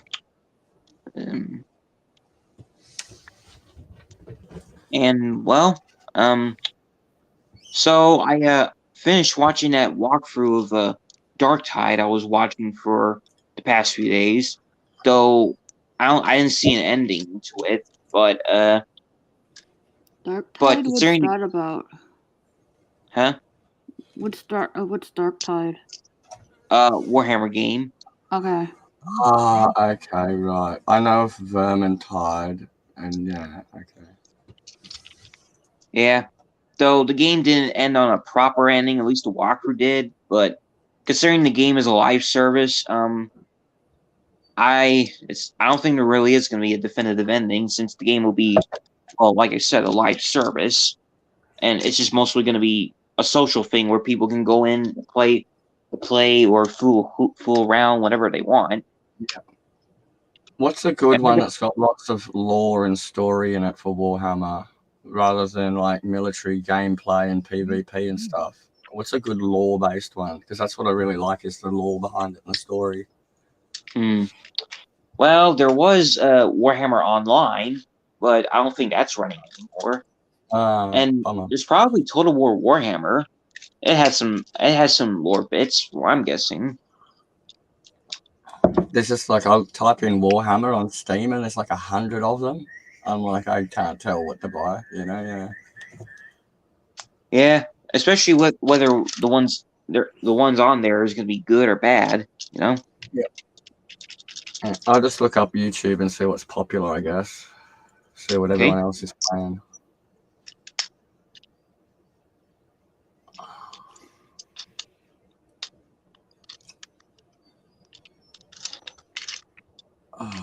You can probably hear my birds in the morning. There's a baby bird chirping at its mum saying, "Feed me." Feed me. Mom, I want food. Mom. That was my, my cat. Sometimes, like, looks at me, he's like, "Feed me." Yeah, the dogs are heading next door now. I might go get some leftover roast pork and throw it out to them.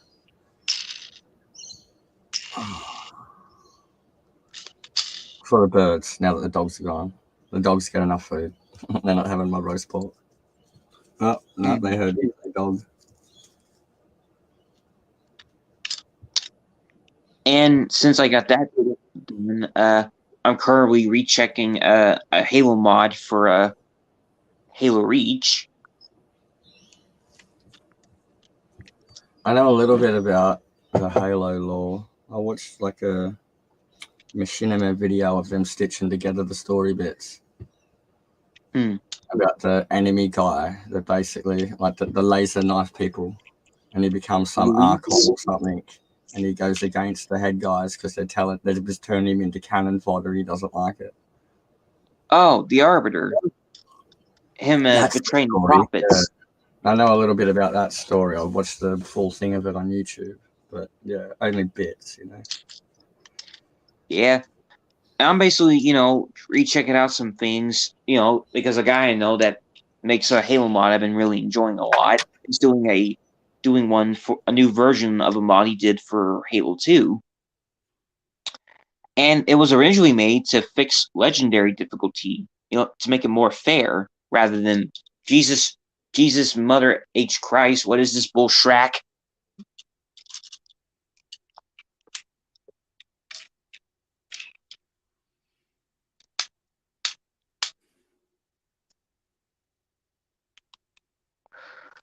Ooh.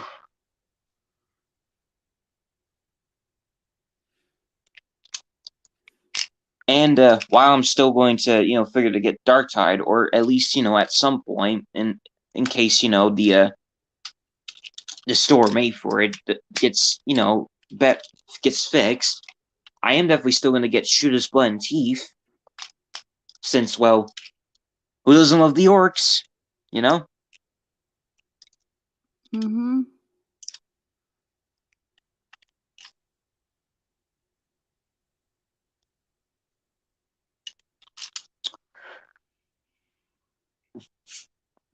And,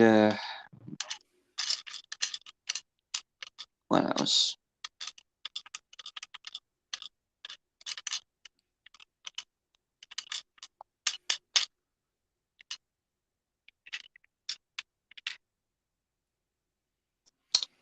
But, yeah, and,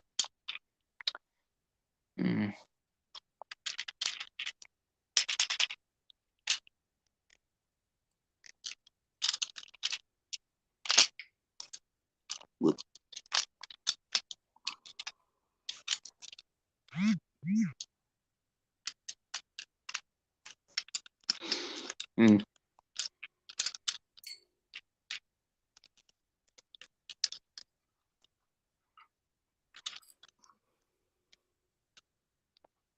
And yesterday, when my buddy found out that I have a Minecraft story mode, he initially wanted to play it, but once we installed it, it wasn't working right because when we try to get the other episodes for it, and we try to, make a Mojang account on my Xbox, well, it said they weren't currently available. Sorry, and then it said we had a problem with when we try to make a Mojang account, so we just end up assuming that apparently that the stuff for it is now no longer working anymore, no longer having support. Ah. Yeah, that's which is a bummer.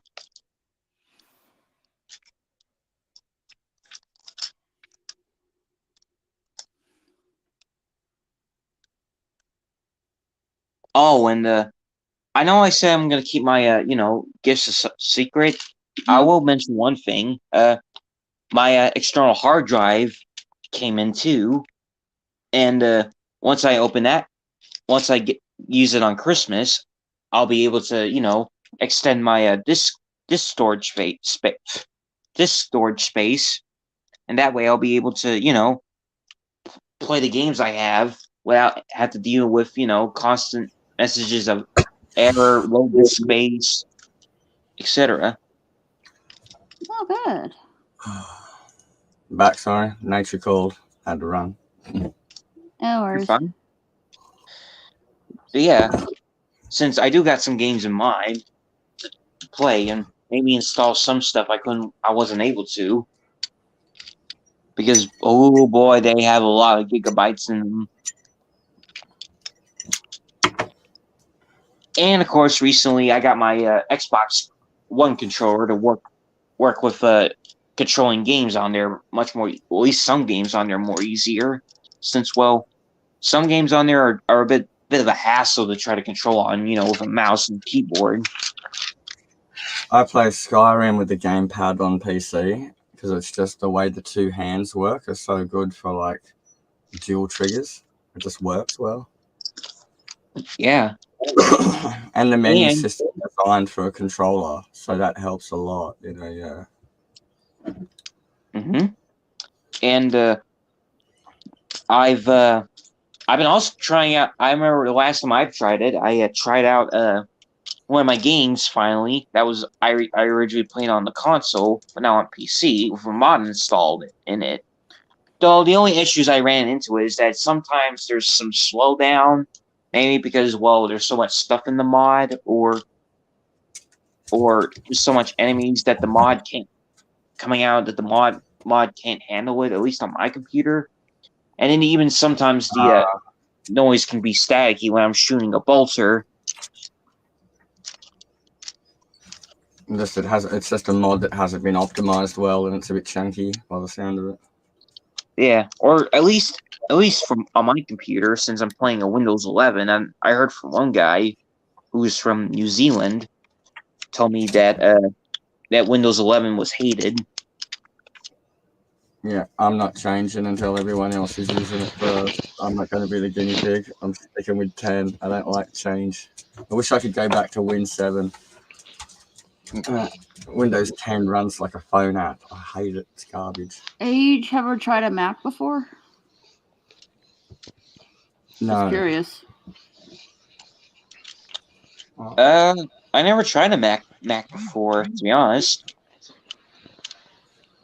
I mean, there's some tablets that I tried out from Apple that some of my folks and some people I know I had. Even my buddy has an Apple phone, but haven't really got to use one myself since I've been using. Well, I would say, the thing with Apple and Macs and that is you can't get any third-party add-ons for them, like memory or mouses and that. Usually, you can do, I think, but usually it's for you got to order it offline probably, but usually you have to buy their like stuff like earphones, their own brand earphones and that.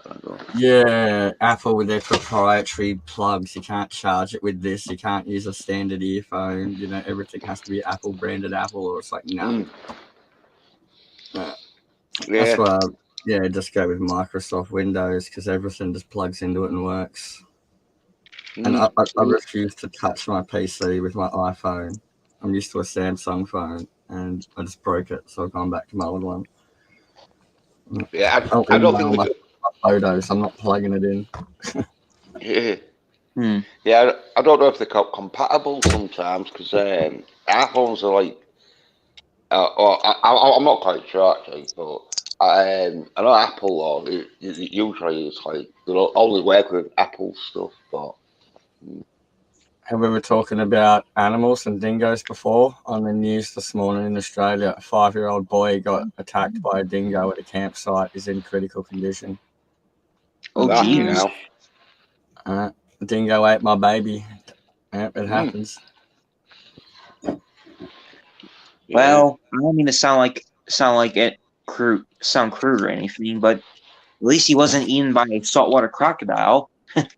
There you go. There'll be a dog mauling. He'll probably live. He's 5 years old. He can scream and shout and kick it enough to get it off if he's 5. But And also a few days ago, I saw a new movie trailer for a new dinosaur movie coming out called 65. Okay. It's about the. Oh, sorry. You say a new Dyson movie? No, dinosaur. Dinosaur. Oh, dinosaur, right. Dyson's feet. Yeah, it has the guy who played Kylo Ren playing as a guy on a ship who crash lands on a planet that he doesn't know of, and then he finds out it was full of dinosaurs. And I don't know who I forgot who the director is, but it's also being produced by Sam Raimi as well. I saw that come up in my feed last night. I was going to look at the trailer for it. Was it any good? Yeah, it's interesting. And when I've been seeing some polar reactions between it, at least on 2 channels. Can you remember the name of the film? Well, that's what it's called, 65. Oh right, yes, 65. Right. I was saying I forgot who the director is, but I know Sam Raimi's producing it. Anyway, and I was gonna say, I even seen some polar reactions with the movie, at least on 2 channels. On one hand, on a channel that covers dinosaurs, animals, and cryptids. On one hand, when he showcased the trailer, I just been mostly seeing the another movie that's gonna be scientifically inaccurate and misleading people to think that dinosaurs are all monsters and not portray them like real animals type of people. Yeah, because it's got Adam Driver who played Kylo Ren. You're saying, so yeah, he's not known exactly for doing films that are exact. Yeah. I'm the same with history films. I'm the same with history. How you saying, you get the people that say the dinosaurs aren't accurate. I can't watch anything historical about Vikings because Vikings wore linen tunics and they had wool and looms and made fabric. They're not barbarians with horns on their helmet running around in animal skins. That's nonsense. And I can't do it, Yeah, TV kind of basically miscrutinizes everything, Yeah, it's just Hollywood versions of stuff. You got to let people have their fun. I'm not going to sit there and be a history critic while someone else is watching it. I'll just not watch it myself. Yeah. I mean, and again, I know that the movies are that's the point of some of these movies because, well, they're mostly made for fun, and I'm aware of it, And as I was going to say earlier, and on the other hand, on the official Sony YouTube channel, most of the people on there are like, "Oh, this is going to be fun." So yeah, there was some polar opposite viewings that I see, like I said, on at least on certain channels. And I also got to be honest. I mean, this isn't me, being against the idea of scientifically accurate dinosaurs or anything. But honestly, if those people that are complaining about movies and TV shows not doing it outside of documentaries, I think it's best for them if they actually do it themselves, because, well, since nobody else is trying, why can't they just go out and do it? Yeah. True. Well, they're more fun if you're making monsters anyway. So yeah. Right. Cheers, Raquel, for having us on. I'm off to get going. I've got some things to do, and that. And it's like I should have done them, but because we were having a good conversation and that. Yeah. All right. Thanks for coming over, Yuns. Yeah. Well, thanks for having us on, Raquel. Mm-hmm. Right. Yeah. All right. You have a good day. Nice chatting, dude. You too. Saying. Yeah. You too, Sapphire and Alistair. Right. I'll catch you later. Bye. Later. Yeah. Bye. Later.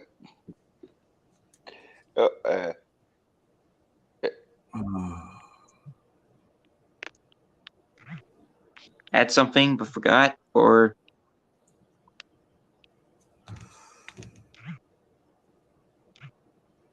I'm just in brain wake up mode still. I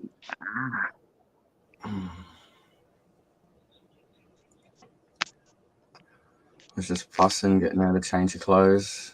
I've got a friend camping with me, so I've been sitting around the fire, so everything reeks of smoke. Sweet. And hey, at least over there, at least to my knowledge, it's at least warm, so you won't have to deal with cold.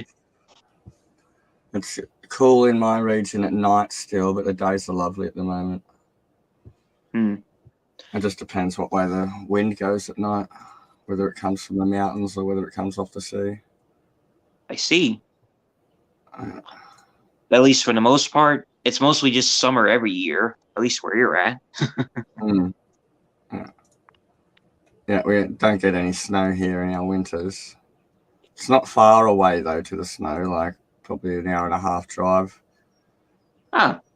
So there's technically some snow in some areas, but not a whole lot in the most.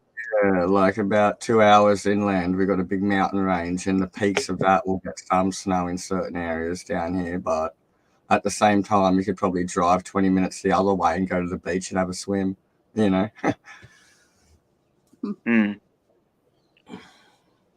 Should be cold, though, but, you wouldn't die.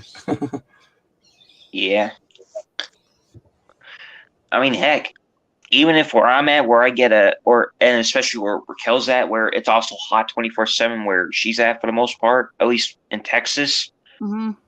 I mean, usually when it gets warm over where I'm at, it's mostly just the tropical kind of weather, basically how, mostly the South and the Southeast and the Southwest is like.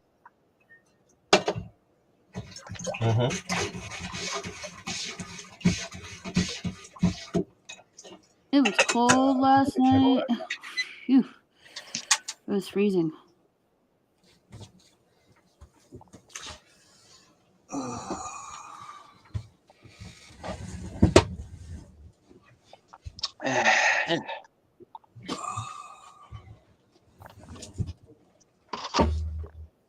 Also, to mention this too, Sapphire.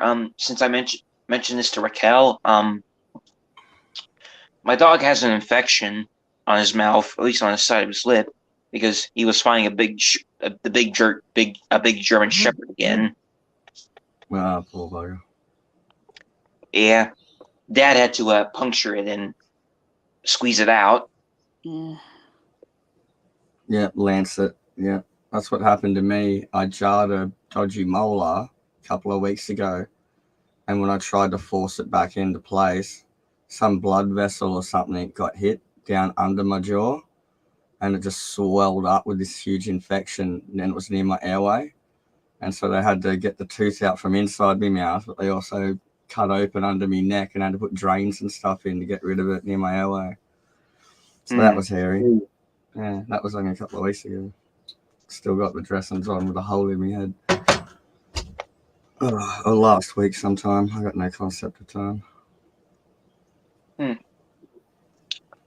mean, the only case of swelling I get is from, acne for the most part. And what I've been doing recently is just basically take a razor shavers and kind of, scrape off the heads and, get it out, squeeze them out easily. And sometimes when I do get bumps, I do scrape them with them, and it does cause some bleeding, but I squeeze out the stuff in it to prevent it, Though it is worrying for me to constantly do it.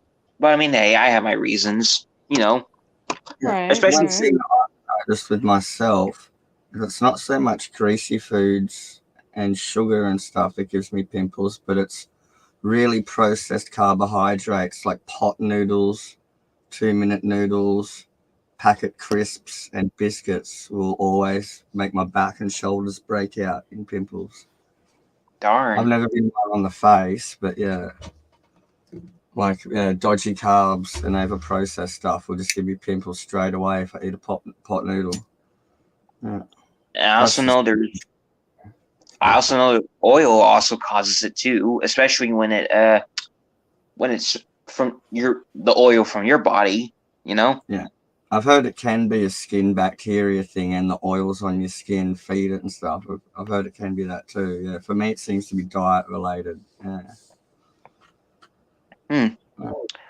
So basically, no matter. Oh, sorry. I was about to say, I'm sure there's 10 different things that can cause it. You just got to narrow down what your one is. Yeah, for sure. I see. So basically, no matter what the cause or what causes it, basically anything can give you acne, huh? Yes. Yeah. Damn. It's like the condition of life. Everything's actively trying to end it, and we live in spite of it. Even the sun's trying to murder you when you walk outside, Yeah. And sunburns. Well, that's what I say, being Australian. Oh, sorry. I just stood up. I didn't see you talking. It's fine.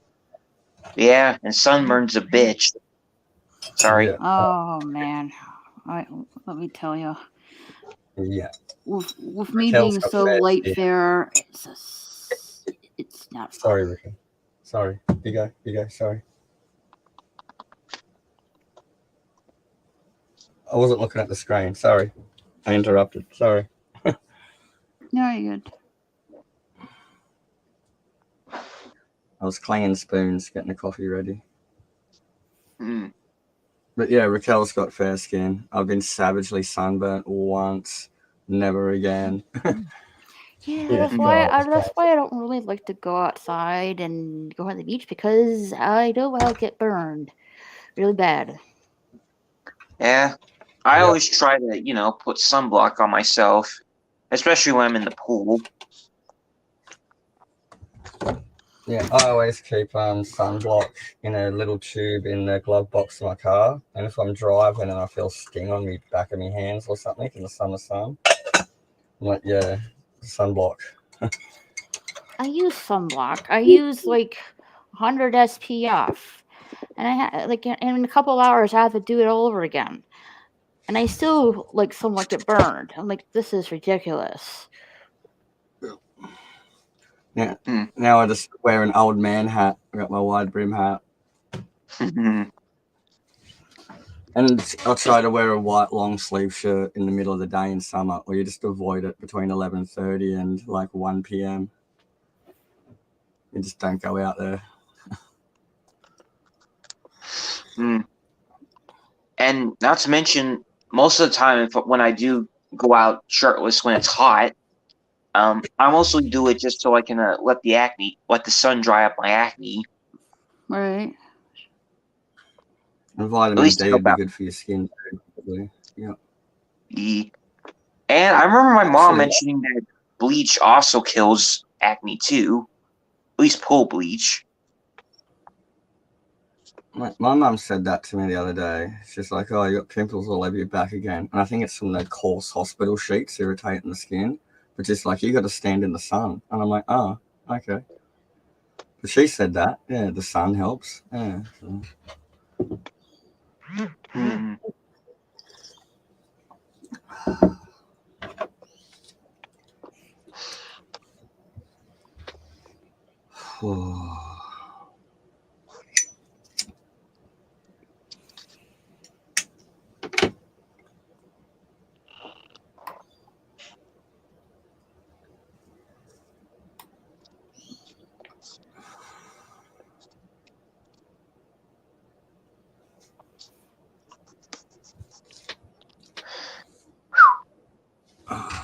Just a second.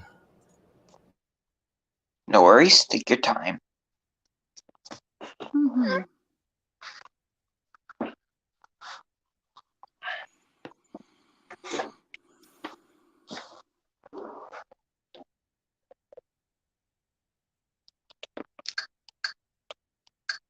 Also, hope you guys don't mind me playing something in the background. At least you know when I'm watching in the background while talking to you guys at the same time. If you're doing that, make sure you mute your mic. No worries. I'm turning it down. Right around 8. There we go. I just had an itch in the nether regions, and with all the dogs running around, I thought, oh, I better check it for ticks. So, yeah. All good though, all in the clear. I've been there. Yeah. Just don't scratch it if it's a tick. You got to look at it straight away before it digs in, you know.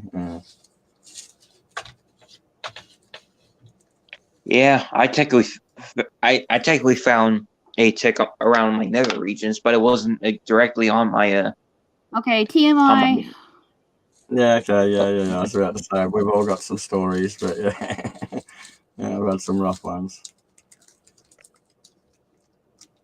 Sorry. All good.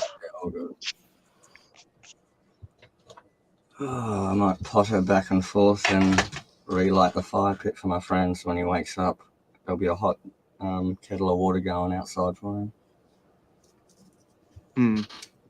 I just like fiddling with the fire, you know. Good fun. Yeah, we used to have a fireplace. Oh, sorry, go ahead. No, you go, sorry. All right. I also used to have a fireplace too before we decided to fully cover it up just to make way for other stuff.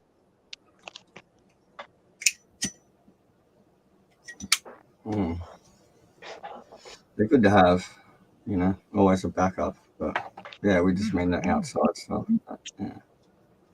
Yeah.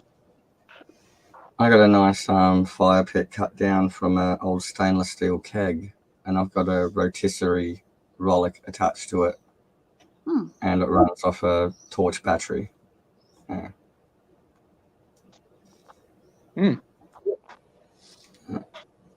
And the stainless steel's good because it never goes rusty, and you just dump all the stuff out and give it a sweep, and you don't get junk in the back of your car.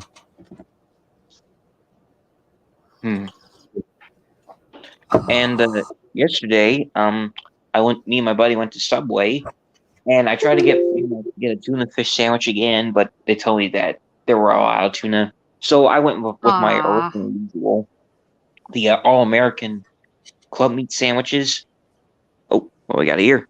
Oh, that's your little bonfire place, huh?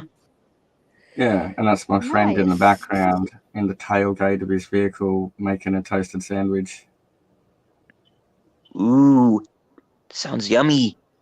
Yeah, it's the old cast iron sandwich press that you can rotate in the fire pit.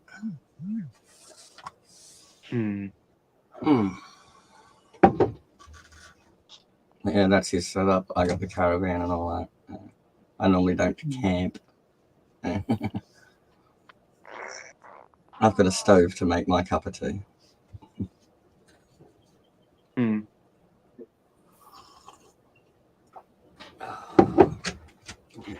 What are your dogs doing? Huh? Hello? Unit 1 and Unit 2. Hello, Belly. Good girl.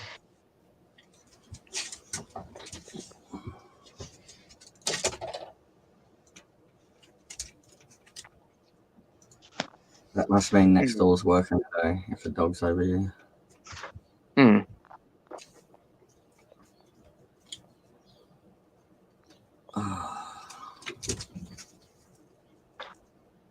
Yeah, we've got like 3 properties in like a cul-de-sac at the end of a dirt road. And so it's all just pretty much one area, you know. Next door's dog's my dog as well, you know. No one cares. It just roams around and finds pats and food. Goes to sleep. Yeah.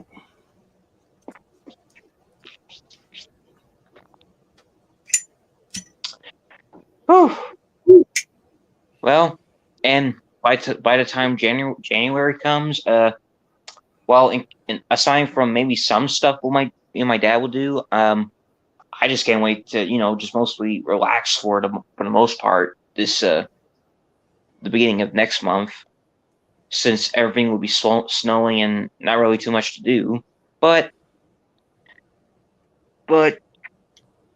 it'll be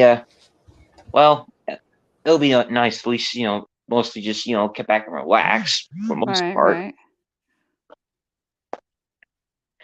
Though I mean technically I kind of do that a lot, but at the same time I still at least try to go outside and try to and even go to town with my dad. I have a similar thing here around that time of year, and it's the summer holidays are our biggest holidays over Christmas. And of course, it's the best weather, and I live in like a beachy small town, and so we get packed and our population like explodes by about times 20, and you just get mobbed everywhere. The roads are a nightmare. And so all the locals do about 6 weeks worth of grocery shopping, and then we just hide for like 6 weeks. Yeah. Yeah, maniacs on the road. City drivers in the country doing 100 kilometers an hour, and it's like, you're too close. We're not doing 10 kilometers at the traffic lights in the city. We're doing 100 now. Back off a bit. And even yesterday, my buddy asked me what's my dream job yesterday, and I was like, I still honestly haven't figured that out. And he told me that he wanted to be let me remember what he wanted to be. I forgot what he said, but it's probably something that he wants to do that he likes, like But and what I mentioned to him is that I've been thinking of in case I ever want to take a step further, I could be a cook. Want to try to be a cook since I like cooking. Culinary school, huh?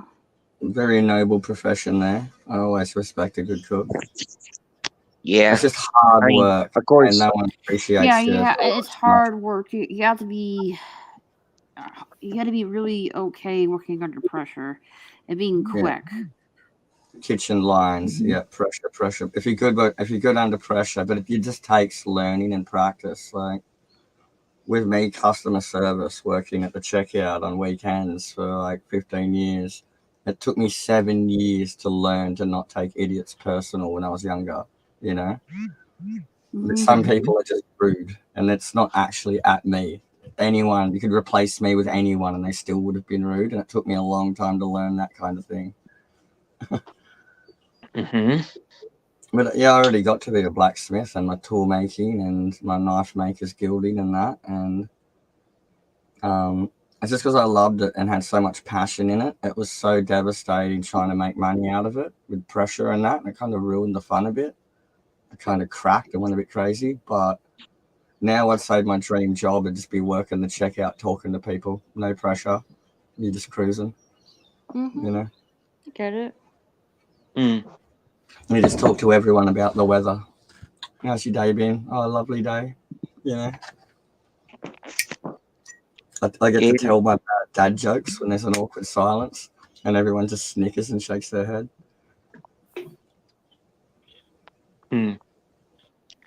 And of course, initially I figured wanted to be a movie maker, but I figured at least settle on cooking because some of my folks say that it's a bit bigger than what the usual job is, and a lot more easier than making movies, at least depending on what kind of cook you're being for which kind of restaurant you're doing. Yeah. Mhm. I've always thought about getting into hair and makeup for movies and weddings and stuff. I like all that arty, crafty stuff. And one of my friend's little brothers is right into it. And I said, do the course, man. I'll do it with you. No one's going to say anything to you. Relax, Mm-hmm. And honestly, if I were to make movies on my own, I think I would just rather just do it on a small scale, since I know a lot of YouTubers make some, short films on YouTube. Of course, they do technically still take time, but at the same time, it ain't like a full-fledged thing like actual big full movies do, Yeah. Right. Nowadays, with crowdfunding and self-publishing digitally over the net and stuff, it's so much better now for authors and creators of that kind of thing, Mm-hmm. Yeah. Like a lot of projects that would never get off the ground that are fan passions, and they go far these days. Mm-hmm. Agreed. Some of my favorite Star Wars content's fan made. Imperial military personnel stories, that's called. Oh, sorry, lag. You go. You're fine. And I'm the same with Transformers as well. I've seen some great stop motions and stuff about. Mm-hmm. And there's also the Warhammer animations too. Oh, Though of course, I love those. yeah. Though of course that was before GW decided to make a cease and desist on them. But some people are starting to slowly, make more again. Games Workshop, man, they killed Dungeons and Dragons with wokeness. Then they killed Magic the Gathering with wokeness. And now their bottom line's dying and they're coming for Warhammer. My God. But they're going to try and sanitize the grim dark. And I'm like, good luck. Good luck. Oh, hey, was Dungeons and Dragons and Magic the Gathering owned by GW? I thought they were owned by someone else. No, they're Games Workshop. They're all under like balloon umbrellas, and they've all been like amalgamated by, I think it's Canna owns them now. Games Workshop, yeah, I'm sure they make D&D, and they've bought D&D, and they own Warhammer and Magic the Gathering. I'm sure it's all the same one. Wizards of the Coast, sorry, not Games Workshop. That's what it is. Yeah, I got them mixed up. Yeah, you're right. Yeah. And you know what the suckish part about the cease and desist they did is that, well, despite making some animations themselves, they don't actually have done much with it. I mean, they literally made a cease and desist over nothing because they're not even utilizing their own usage of animation that they're making themselves. I think, oh, sorry. Yeah, I think Star Trek did the same, Paramount Universal, because the new Star Treks are so horrible. A lot of the fan-made stuff's getting so much more views and praise, and they just went in and said, nah, you're not doing that anymore. You have to watch our stuff. And yeah, everyone got really upset over it. and their ratings show it, Yeah. And not to mention, basically, what's the point of, making a cease and desist on fan content when you're not even going to make your own stuff that the fans were doing yourselves? That's right. If you're doing something the fans don't like and they're rejecting what you're doing and making their own, you're doing something wrong. You better look at what they're doing and take notes, Right. And that's kind of what happened to Star Wars. Now Dave Filoni and Favreau are back in there, and Kennedy's slowly getting silenced. They're like trying to bring in all the legends. They instantly went, "No, we're not having any of that," and now they're trying to get it in.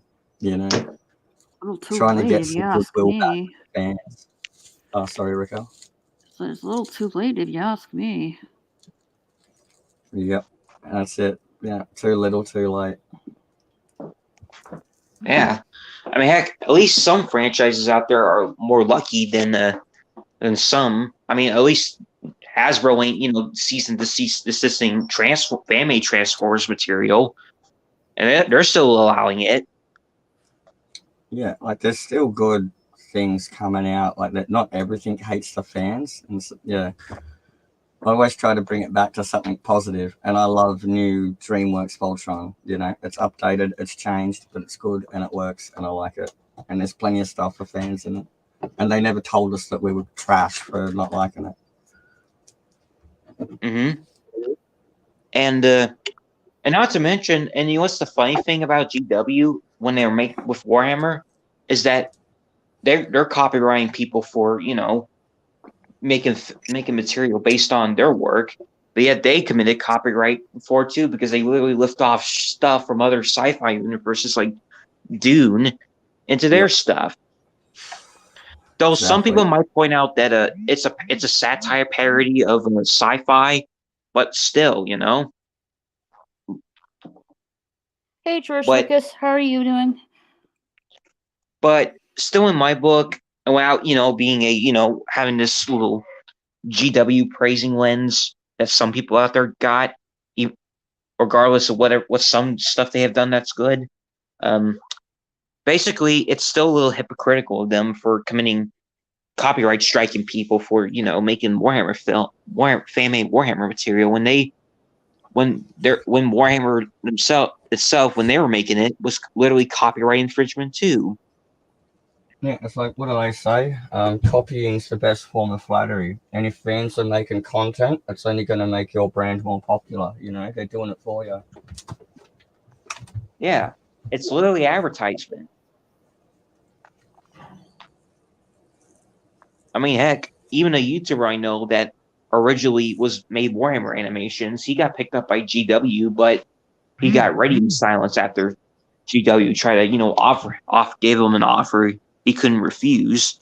But they ended up, probably radio silenced him due to the fact that he's using Source Filmmaker rather than a original animation system for his animations. And then everyone got all upset because of him, taking down the animations, and he basically ended up, no longer decided to go back to it anymore due to the experience he went through. Which is honestly sad, to be honest, because he made the best Warhammer animations in my book. It's like Wizards of the Coast just did that with Magic the Gathering proxy cards.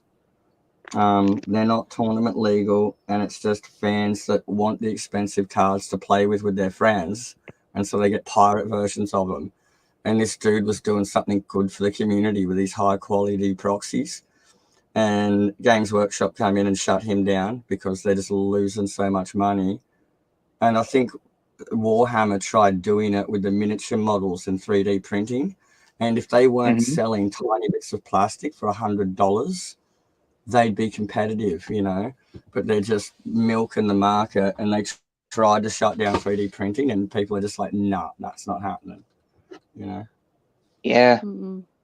Not to mention, there's the sad fact that there's some people out there that are more in line with GW's views that think that all fan content is technically stealing those companies' IPs, even though that's not the point of fan films. Because I know someone who's a big name in the Warhammer YouTube community that's like that. And I talked to her on their Discord server before. Those people are the ones that came in and ruined Star Wars with their reimaginings. That's those people. Yep. Yeah. I mean, heck. I mean, she had a share.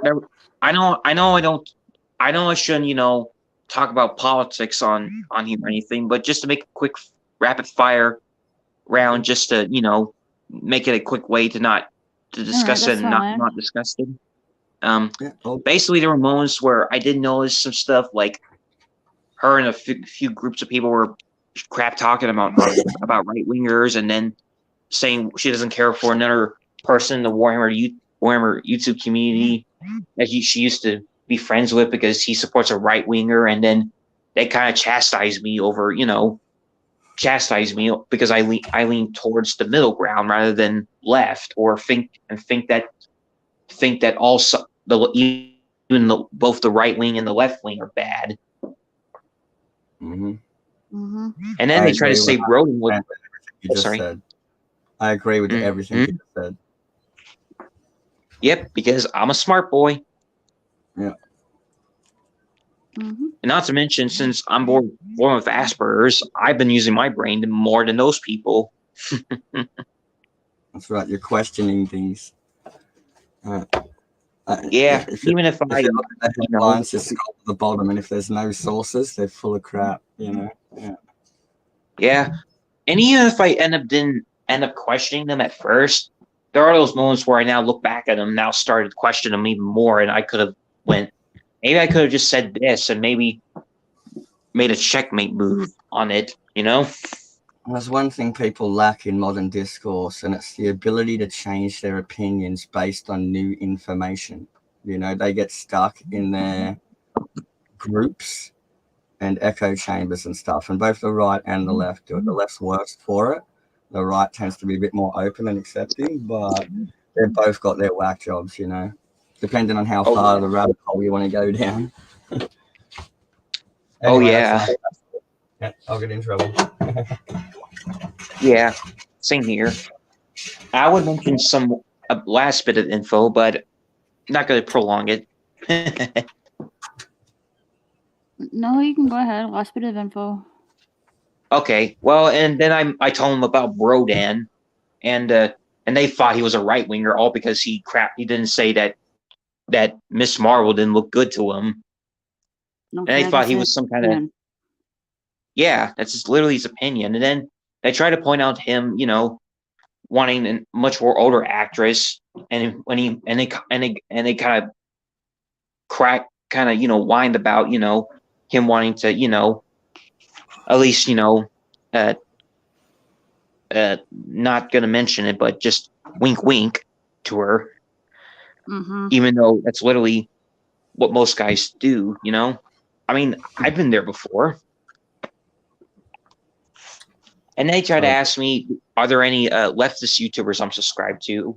I follow, and I did tell them that I did follow Vaush, Xander Hall, and Turf Nation before, but I no longer did because of the stuff they were saying. Like, as usual, yeah, I wouldn't like if you shouldn't answer that question. Yeah. To be honest, I'd say Grace Randolph's a safe one from the movie Lady One. She's a raging lefty, but she kind of takes the middle road, and she will put junk on like the outrageous political movies. She's like, this is just trash. No one wants to see that. But she's still she's still a lefty. But I like Grace Randolph. She's just funny. Yeah. And when they were trying to prove, when those same people were trying to prove that the left is innocent and the right wing is the only one that's evil, quote unquote, she tried to say right wingers wanting to marry underage kids or minors or raising houses. Which one do you pick? And I just replied with, I don't know. I never looked into it because I didn't care for it, And she was like, well, don't answer. That's to prove my point, you freaking idiot. Though I was being too soft at her, but honestly, if I were to, actually worded it better, I would say, hey, and you know what? Why does it matter who supports what? Why does it matter? Everybody has the right to support whoever they want. If they want, if they want to support, if they want to support this or that, they can. If they don't, that's fine too. And if they don't want to choose to lean any towards side, that's fine too. The good answer, I say, is politics and charity start local, because the people in the federal government don't care about the pothole in your street, you know, and they're just left and rights in the feds. But your local independents and stuff, start voting there and get your road fixed first before you go worrying about what the federal government's trying to tell everyone what to do, you know? Yeah. And honestly, if I were to, you know, be more clever in that conversation after she asked me that, I would have just replied with making kids take HRTs at a young age and make them go through gender reassignment surgery at a young age. They'll screw up their biology and lead towards death, or supporting charities to help fathers be in their kids' lives more. Which one do you pick? You know, I would have, you know, I could have made a checkmate move over there, you know? Yeah, and when you give them the I told you so, they get their back up and then they just skits out, you know? You can't win. You know, it's an ideology, really, you know? Yeah. And even if I said that, they'll probably instantly kick me out anyway. Yeah, you got to use your tact, you know, yeah. Baby steps, yeah. Hey, Bono. Yeah. Hello. Hey. But yeah. I heard your conversation. I couldn't help myself. I was drawn. Yeah. Hey, El. Hey, how you doing? Yeah, pretty good. Pretty good. Almost ready for the holidays? I'm doing some rapping right now. You? Yep, I'm all done. Oh. I was thinking about getting one of these for my campmate for Christmas. Here it is. This is what we were using last night, the cast iron sandwich press for the fire. Oh, wow. Oh, they're still making it. Been doing some painting. Like, just almost done with the left top corner here. Ah, Jack Skellington. Yeah, and Sally. And Sally, yes. Yep, the two lovebirds. Indeed. Yeah, nice. Mm-hmm. Goth It's coming in really nicely. And then once I'm done with this corner right here, I want to start in the middle right here. Very nice. Very nice.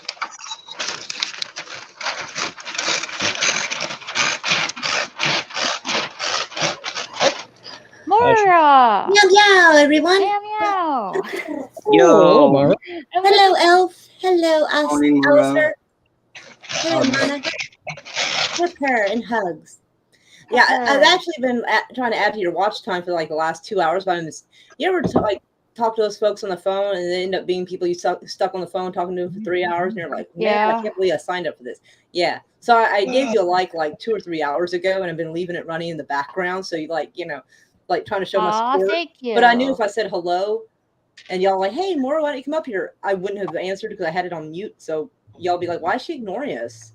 So I'm like, fuck it. I will come say hi when I actually can do something about that. And I'll just leave it playing in the background while I talk to this lady. Like, can you guys excuse me for a sec? I'm going to go do something again. Oh, I didn't run you off, did I? Nah. Dad asked me if I want to go get something to eat out. Go something to eat, so Yeah, I figured, food. decided, go do it now. Huh? Since I'm done talking about what I was talking about earlier. All right, enjoy your dinner, whatever you decide to have. Indeed. All right, I'll just mute my mic and I'll be right back. Yeah. I will say this. He was making some good points. Yeah, he was. Then again, well, not then again, but it's funny that 10 years ago, most of us on this side now would be considered on the left, wouldn't we? That's where I started off. I was Republican, but I think I'm now Libertarian because the whole goalpost moved around me. Yeah, right. Like my stance has pretty much stayed the same, and everything around me moved, and I'm like, what the fuck? Where does this leave me? Oh, it leaves me in the middle. Oh, okay, gotcha. Shit. Well, certain things I'm a little more right, and certain things I'm a little more left. So I'm kind of like this in the middle. Leave kids alone. But no Now, matter what like, the party, we need to get this right thing wing. cleaned up before anything else. Sorry. You know, That and anti-cannibalism is pretty much the only two, that sounds like a terrible idea. well, not eating people. Don't touch kids, don't eat people. Those are the only two rules I got left, effectively. Oh, sorry. I thought you were suggesting it. I'm so sorry. That's all right. I figured in humor you were mentioning it, like let's eat them, let's eat, And I was like, Oh, yeah. I'm also crazy, man. Also, not a big fan of human sacrifice. That's probably something you shouldn't. that's absolutely for not. me as well. Yeah, Not a that fan goes of against the giant non-aggression principle. There, that'd be awesome. Yeah. Not a fan of giant concrete owl statues next to bonfires and people dancing around naked wearing animal heads. Not a fan. That might be a little much for me. It's a little too much. That's a little too much bohemian. What is it? Bohemian Grove. Thank you, Yeah. Bohemian Grove. That's it. I couldn't remember what it was called. I'm like, but yeah, that gives all the wrong kind of vibes from me, buddy. Like, nobody wants to see me dance around naked. I guarantee it. Too much wiggles. Me neither. I mean, that's practically a big violation seeing me naked. I've been real vampire lately. It's fascinating. If I had a giant concrete thing, it'd be like a skull with an open mouth, and it would be my phantom skull cave, like my layer of solitude. Yarg. My first one would have to be to Saturn, then to Hecate, then to Hermes, and then, of course, Eris. Man, y'all are way just like y'all thought about this way too much. Yeah. I actually. All right, if I was gonna make a concrete thing, it would be like a big cat, like laying down with a yarn ball, and the seating would be like where people could sit on the tail that's wrapped around, and people would just sit there and watch the bonfire. It'd be kind of cute, I think. Have you heard Australia has a thing for tourist attractions, having big things by the side of the road? I've Like heard we've got a big boot, a big sheep, a big prawn. Where they shear the sheep, they've got a big ball of yarn. Yeah, I've heard And about we the just yarn. Yeah. Yeah, we have just weird big things. Like we had a big concrete prawn somewhere, and it's like, You guys also have Ayers Rock. Are you guys allowed near there, or is that off limits for civilians? It's now back in the hands of traditional owners, so you got to ask permission if you want to climb it. But you just, That sounds fair. Mm-hmm. As long as you have other things planned, so that way if you get told no, you got something else. Energy there. I wonder if there are caverns underneath it. Any of y'all read Invincibles? Grant Morrison? Does not sound familiar. That was a huge thing near the end of the book. Like one of the characters went on a spirit quest. They went to Ayers Rock, and then they started climbing down in there to treat with the various gods and spirits that were within. It's a very sacred place. Oh yeah, I know. Yeah. But I reckon we should just blow it out and fill it with nuclear waste and cork it. It'd be awesome for that. Oh. Just use it as a big bin. It's just a big vault.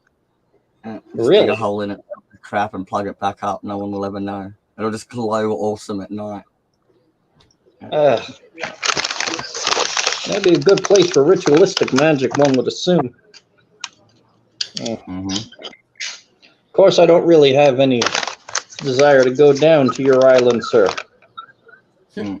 My tribe's sacred mountain, not far away from me, about 25 kilometers, is called Pigeon House Mountain, and it's just really steep, and it's got a big rock pinnacle on top that's just all bare and open, and it's like a birdhouse on top, looking at it from a distance. Hence the name Pigeon House. I see. I've seen some weird stuff up there. I bet. Won't get into it now, but. Hey, well, I kind of got you on this subject. Have you ever heard the creepypasta? I think it was like a creepypasta about a website. people. Yeah, I heard of creepypasta website. Yeah, well, like internet legends.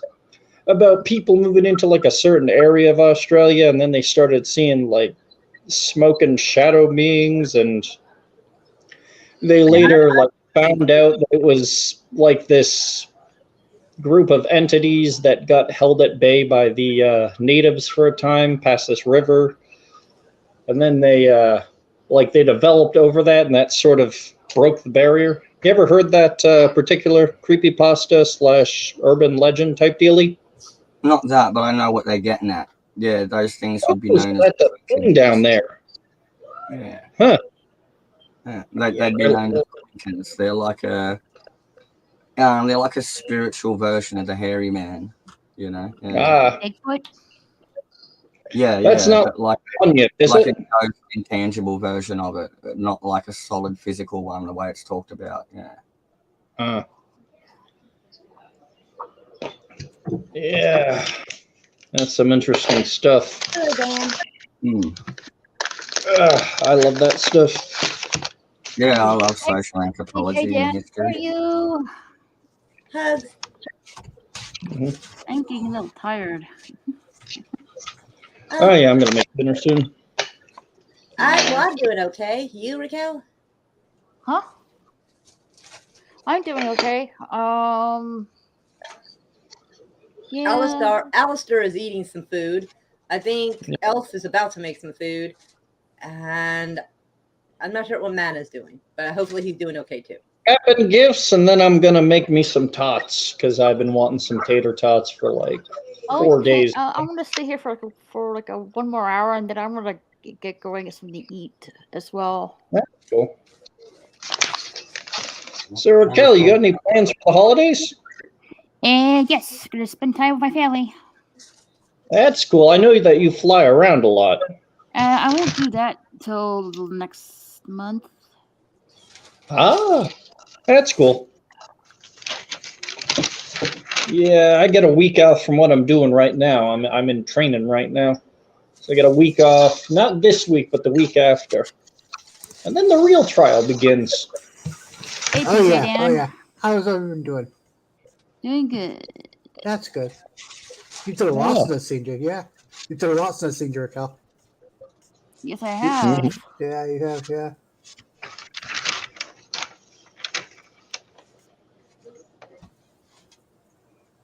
Is Kitty awake now? Meow. Yes. Okay. Meow, meow. You were zonked out 12 hours ago.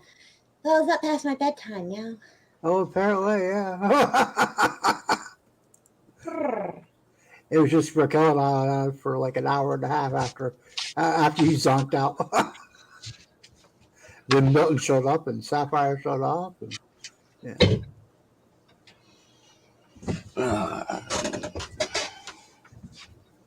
Just fussing around with me laundry, seeing what I need to wash and what I don't.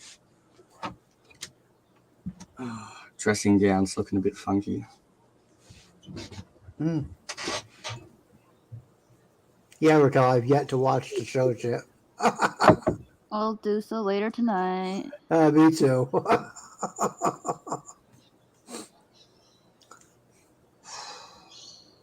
I keep putting it off. You know how that is. Yeah, you want it fresh in your mind. Yeah. Oh yeah, it will be. It will be. My sister's supposed to come over sometime this Sniffing week. my cardigan sleeves. Yeah, my sister's supposed to Seeing come how over much I sometime this smell week. like a bushfire. And I gotta give them the gifts.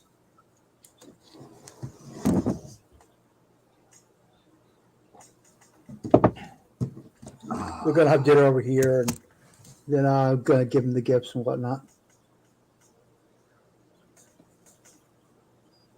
You know, Raquel? Yeah, it'll be good. I'm just looking for a little picture that I can share. Sometime this week, she said. She's really busy, a lot.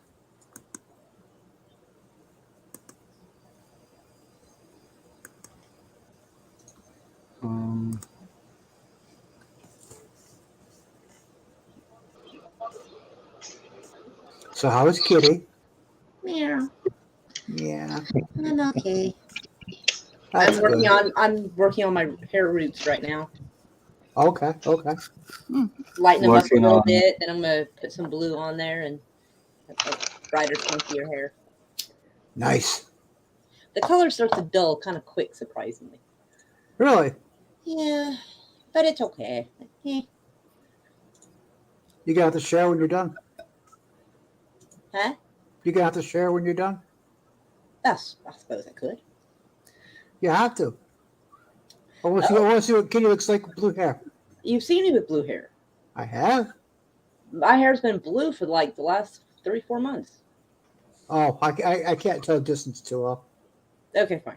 Well, I mean, it's been like a lighter blue. This is gonna be just a shade, a little bit of like half shade different. So I was like, Okay. ooh. Okay. Like a darker or? I think it's much more vibrant blue.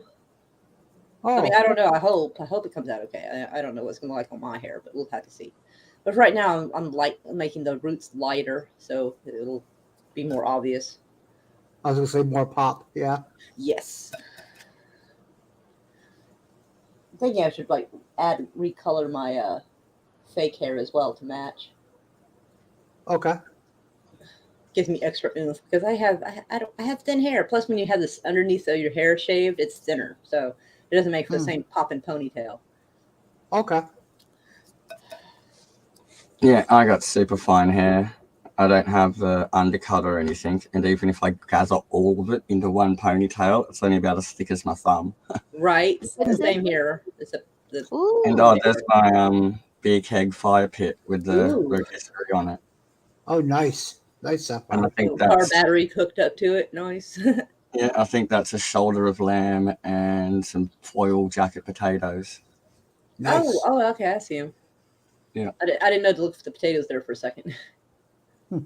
Yeah, they kind of camouflage in with the foil. Yeah. A little bit. And then, anyway, that's the cooking setup. That looks quite Nice. sassy. Nice. No. So, do you plan to defect to America? Maybe one day. No, Australia's getting worse and worse. Yeah, I'm just worried they'll get so worse they won't let you guys get out. Yeah, you guys are doomed. Yeah, that's why I'm like, defect. I'm sorry that you are. Once it hits the fan, y'all like they're gonna like, be like, nope, you ain't no way Hey, leaving. some words of positivity would be great. Like everybody's going to defect. Now's the time. When everything's I'll calm just down a little identify. bit for a minute. I'll just drive off into the wilderness in my van and my caravan, and if they tell me to leave, I'll say I'm Ewan tribe, go away. And then I have a feeling if it gets bad enough, they're not going to care who they do get. I mean, it's not like they've been nice to the tribes before, you know. Yeah, they're only down. Once they get what they want, it's business. If they lock that country down and they stop any information coming out of that country, who's going to snitch on them? I mean, they've gotten away with so much already. Yeah, some of that stuff. I'm sorry. Jesus. Yeah, I remember some of the stuff I saw last year. You don't call me Jesus, Daniel will do. Don't get sacrilegious. Yeah, they actually did the concentration camps down there. That was. Yeah, I was going to stop before we got to that, but yeah, they did. Yeah, I don't. Like if you went to like. Be sure as long as we don't say any no-no words here, we're fine. I don't think that counts as a no-no word. Well, it might for Raquel though. Yeah, I just she tries to keep it. Yeah, no, we don't really talk about politics. I'll keep that in mind from now on. Yeah. This is what I'll be leaving. This is what I'll be leaving in Moira. I just pack up and go when things get hairy. Well, I hope it works out for you. I do. I just worry that they'll stop you from being able to get food and materials that you need. Because for a while they were preventing people getting into the stores unless they had permission. It was very creepy. Mm-hmm. So I just don't want that to happen to you. I'm just worried for you. Is all. Yeah. I'm worried for everyone. I'd like to visit Fairbanks in Anchorage, Alaska. I know it's hairy hours, but I reckon I'd get along well with people there. I just moved to Alaska. I don't know what part of Alaska they're in, though. I'd have to ask my daughter. She talks to them more than I do. But they're like friends of her stepmom, and so like they're like extended family in a way. And then the Air Force, they left Tinker Air Force Base and they went up to Canada, God help me, Alaska. Yeah, Fairbanks and Anchorage are the two main airports. If you fly into Alaska, that's where you end up. I think it's Anchorage they went there too. I don't know. Yeah. I don't know how many Air Force bases there are up there. If there's not many, that narrows it down quite a bit. Lots of airports, but like, yeah, flying in and getting like my passport stamp, yeah, I'd be in like Anchorage or Fairbanks, I think. They're the two big ones up there. But I know a bunch of I'm almost married a school teacher that teaches the Inuit up there in Alaska. So I want to go visit Felix and his mob. I want to go watch him do whaling and stuff. Nice.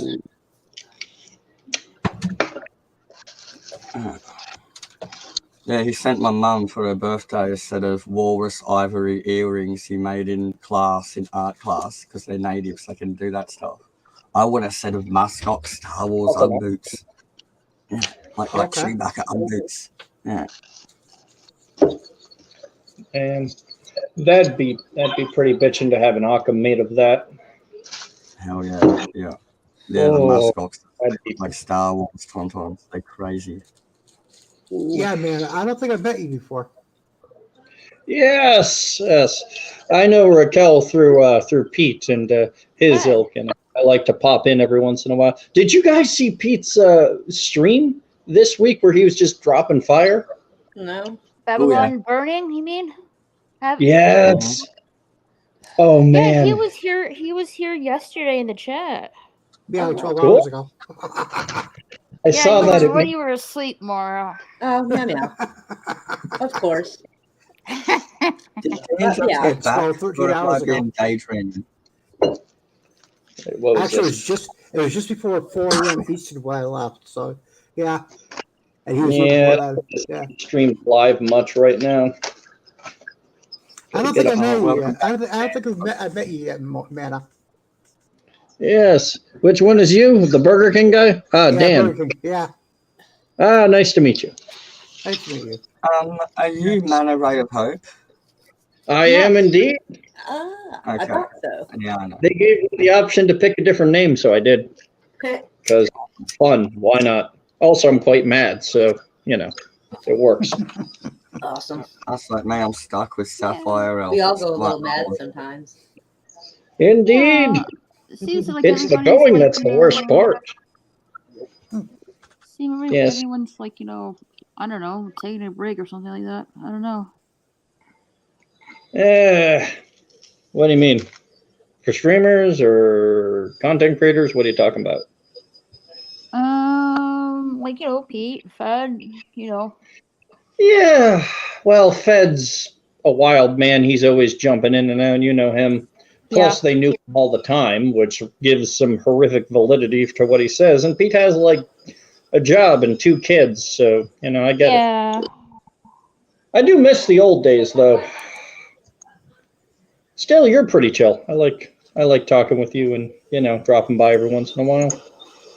Aw, thanks. Basically, that means it.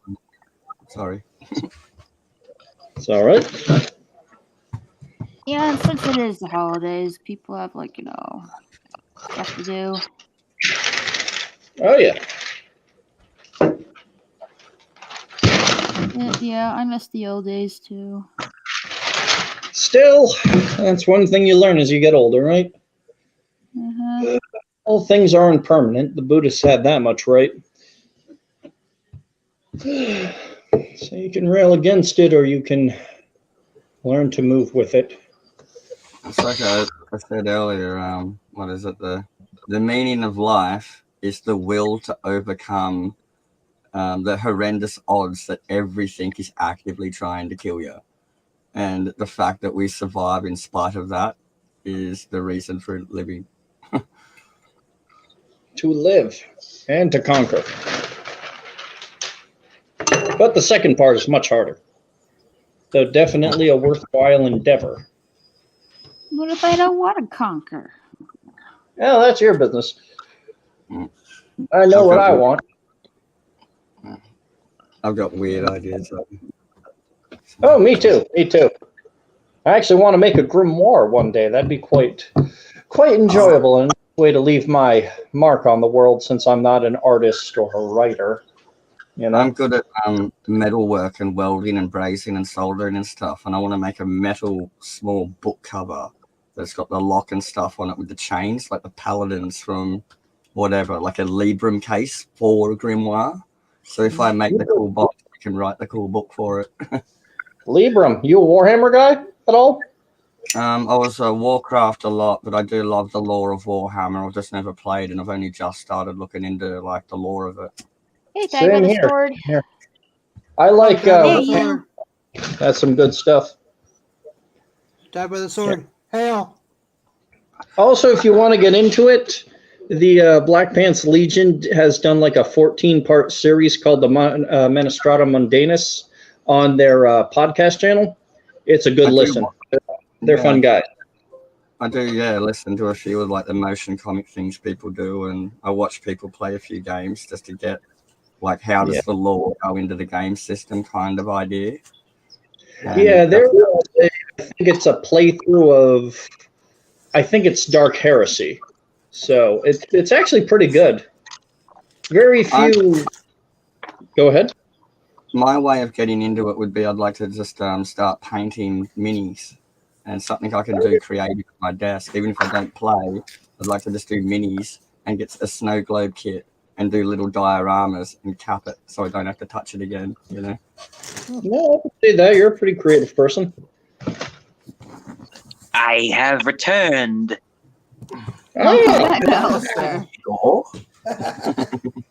Man, I posted a video this morning last night before I went to sleep. Man, it's been viewed 3,000 times. I made some people mad. Going viral, nice.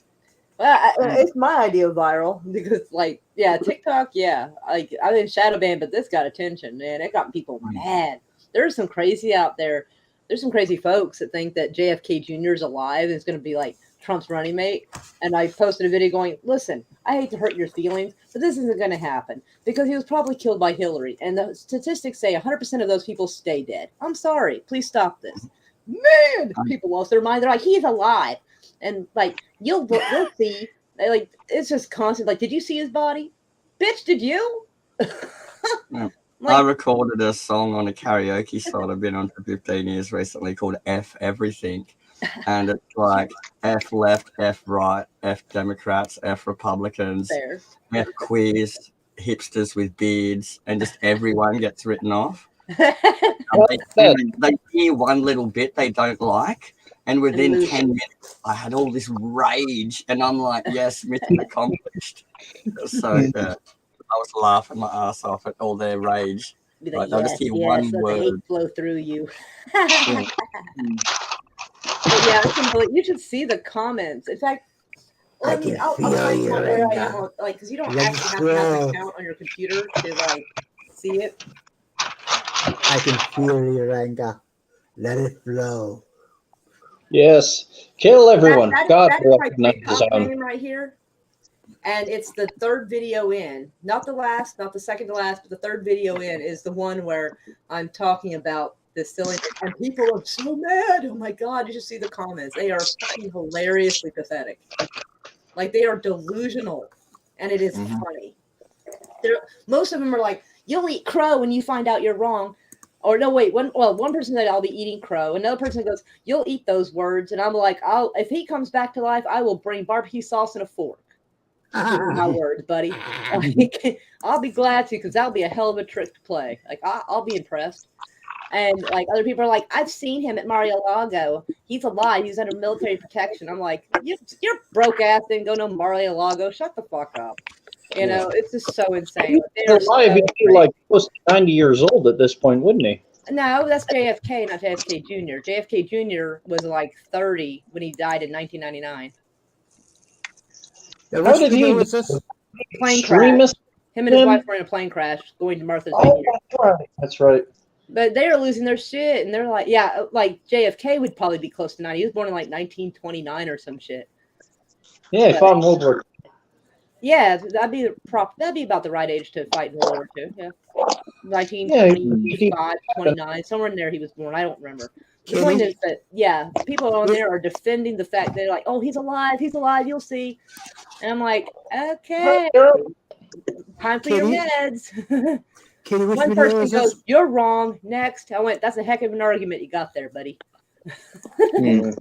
Like, oh my God, these people, like, how are these people like able to function? Like, what? But man, it is funny. And I made a video showing their silly comments and like wow. Kitty, which video? Sounds like to me they're. Oh, sorry. Which video is this, Kitty? It's the third one in. It's not the last one, not the second to last. The third one in.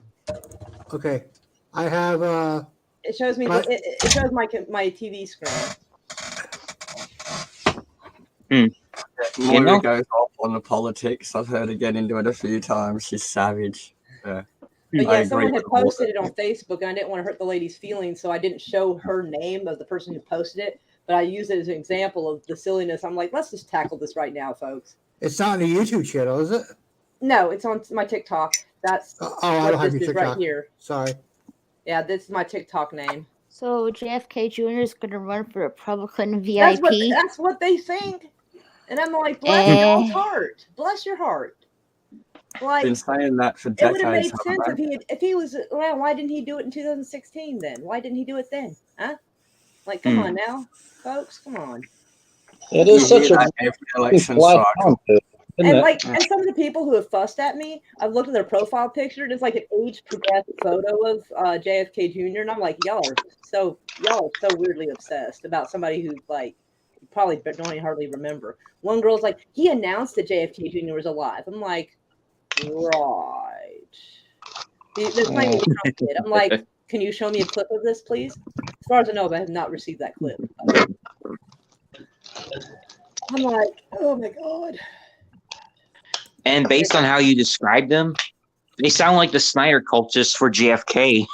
Right? Yeah, they're weird. Like, anybody who's that obsessed about anything's just weird. Like, I don't care what side they're on, but this is like, I'm Republican, and these are Republicans that are upset, but they're like extra Republican. They're like too Republican. It's weird. They're the cultists in my party. These are the cultists in my party that are acting this way. I'm like, there's a couple of people who commented, they're like, thank you, finally. I'm like, no problem. One person's like, I don't know if he's alive or not, but I'm not going to jump on the bandwagon. I'm like, that's fair. Like, you know, like, obviously I don't have a problem, but people going, you'll see, you're wrong, you'll see. And it's like, yikes. They're like, I saw him at Mar-a-Lago. That one got me the best. I was like, what? Your broke ass did not go there, please. Yeah, you basically gave him the double dose of James Gunn coming in to fix everything by refreshing things up. Yeah, it's just so weird. Like, I think QAnon was made either to control people or was infiltrated to control people. And, like, they're just being so weird. Like, QAnon's for the wishful thinkers, you know, they want it to be true. Because if Trump had actually said, yeah, he's alive, why didn't old boy just walk out on the stage in front of everybody and say hello? I mean, come the fuck on. And at this point, he could probably find somebody and do plastic surgery and probably make him look like old boy probably would. I mean, I don't know. But it's just so weird to see. I'm like, my party has gone completely insane. I think it's lead poisoning, but I'm not sure. I think painkillers are involved. That's a bad joke. Kitty, that is a bad joke. JFK lead poisoning. That's a bad joke. No, JFK Jr. He didn't get shot. He died in a plane crash. I said JFK lead poisoning. That's a bad joke. That is pretty messed up. I forgot. I was going to make a TikTok later. Since JFK and Lee Harvey Oswald are hashtags that are trending on TikTok, I thought I would jump in because I forgot about it till last night because I was looking at the videos and I'm like, wait, this reminds me of something my mom told me. And I realized I have 1 degree of separation from Lee Harvey Oswald. Really? My mom went to school with him and picked on him as a kid. Oh. Yeah, it was like this book character or comic book character or something called Oswald Rabbit. So my mom would like pick on him and call him Oswald Rabbit. And she kind of joked that maybe she made him go crazy. And I'm like, I don't think you picking on him made him become a communist, but I mean, okay, maybe. We Yeah. don't listen to Tupac. I love it, Tyler. Municipal entertainment. Right. The inaugural ball when they win. Right, I love exactly. it, Dabo, son. I Oh love yeah, it, that's one of the Dabo, son. comments too. One of the comments told me that Elvis, Princess Di, and JFK Jr. are all alive, and I'm like, oh, you need the most help of everybody here right now. My goodness. Like, oh my god, I don't know if they actually believe this or they're trying to troll. I can't tell. They were all taught by Hitler how to fake your own death. Yeah, it's Yeah. so weird. What are they gonna do when he never shows up? Like, Right. like, are they gonna go to the grave going, well, he's just not ready yet? Like, come on. I bet the dude's dead. And I mean, don't get me wrong. I mean, he seemed like a nice guy, and if he was anything like his dad, he probably would have made a great politician. You know, don't get me wrong. But he's not alive. It's like, come on, folks. Like, it's an unfortunate situation, but I'm starting to feel that their delusion is even more unfortunate. Yeah. Any thoughts on Don Jr. politics in 20 plus years? I'm sorry, I dumped out my ashtray. What happened? That's all right. Any thoughts on Don Jr. getting into politics in 20 plus years? Well, I don't know. I don't know much about him. He's got that sort of same energy as Dad has. I can just see it now. I'll be an older lady, and there'll be Hillary's daughter and Trump's kid running against each other. I will carry on my parents' legacy. Just remember, you only 5 for a cat. Cat ears. Remember that. I believe by that point I'll be well into the process of necromancy and lichdom. You still got a long way to go. You're only 5 for a cat. I'm just thinking it'd be good for the Republicans to run a woman, but there's no real options at the moment. Oh, it's hard to do because you'd be amazed how many sexist Republicans there are. I found out the hard way. So I'd heard they were sexist, but I didn't really think that was true. I thought it was just the left being mean. But man, you'd be amazed at how many people are going, they're talking about me. They're like, we're not going to vote for you. We know what happened last time we voted for a woman. I was like, oh, no, they didn't really. They did. A lot of them showed their ugly faces and their attitude. I was like, you got to be kidding me. Like, they didn't care what I stood for or nothing. They're like, we're not voting for a woman. Like, there's like 4 or 5 people that actually had the audacity to say that on my comment section. Like, I was like, you got to be kidding me. Wow. Like, it was pretty bad. I think they would have a heart attack if they found out that the president of Finland was a woman. Oh, they're probably okay with that because I've seen the pictures. Oh, yeah. But here, that's the more right-leaning one, right? Or am I thinking about the one that recently got elected in, what was it, either in Italy? I'm thinking about the one in Italy. Never mind. Hold on, I need to get something. What are those, Sapphire? I finally got my hot water ready. I got my ponies ready to reset the hair. Oh, it's all okay, twisted, tied down. And you put them in warm water and then cool them, and the hair sets, and you can undo it. They got messed up in the box. So they can mold them better, yeah. Me back. Dang, Sapphire. I didn't know you were a brony. Yeah, man. After my car accident, the first 3 series of My Little Pony saved my brain. It was just cute, and I didn't have to think, and it was non-violent. Hey, no judgment for me here. Because Like I don't mind either. I put my toes in those waters for a little while. You know? Then I got bored with it and moved on. And I also know my buddy had a moment where he was watching some brony content one time during school. The first 4 or 5 seasons were okay. You know, I used to be way more cartoons that day. Okay, they're done. Now I'm just gonna wait for them to dry. Funny, when I was getting them out, cleaning them, my friend was doing a Transformers unboxing, and it's like a real male thing. So I'm like, oh, I'll just troll them, and I'll start cleaning my ponies and stuff. So, yeah, I was on stream with him. Just being a git. And funny that you mentioned that. Since there was a lot of fan-made crossovers between MLP and Transformers due to the fact they're owned by the same company, IDW even went ahead and actually made a official crossover comic finally. Really? Nice. Yep. I'd get that just for the nerd value. Yeah. And they also made a sequel comic when it was received well too. And I see a comic dub of the first few comics, and they were pretty good. Had some interesting stuff.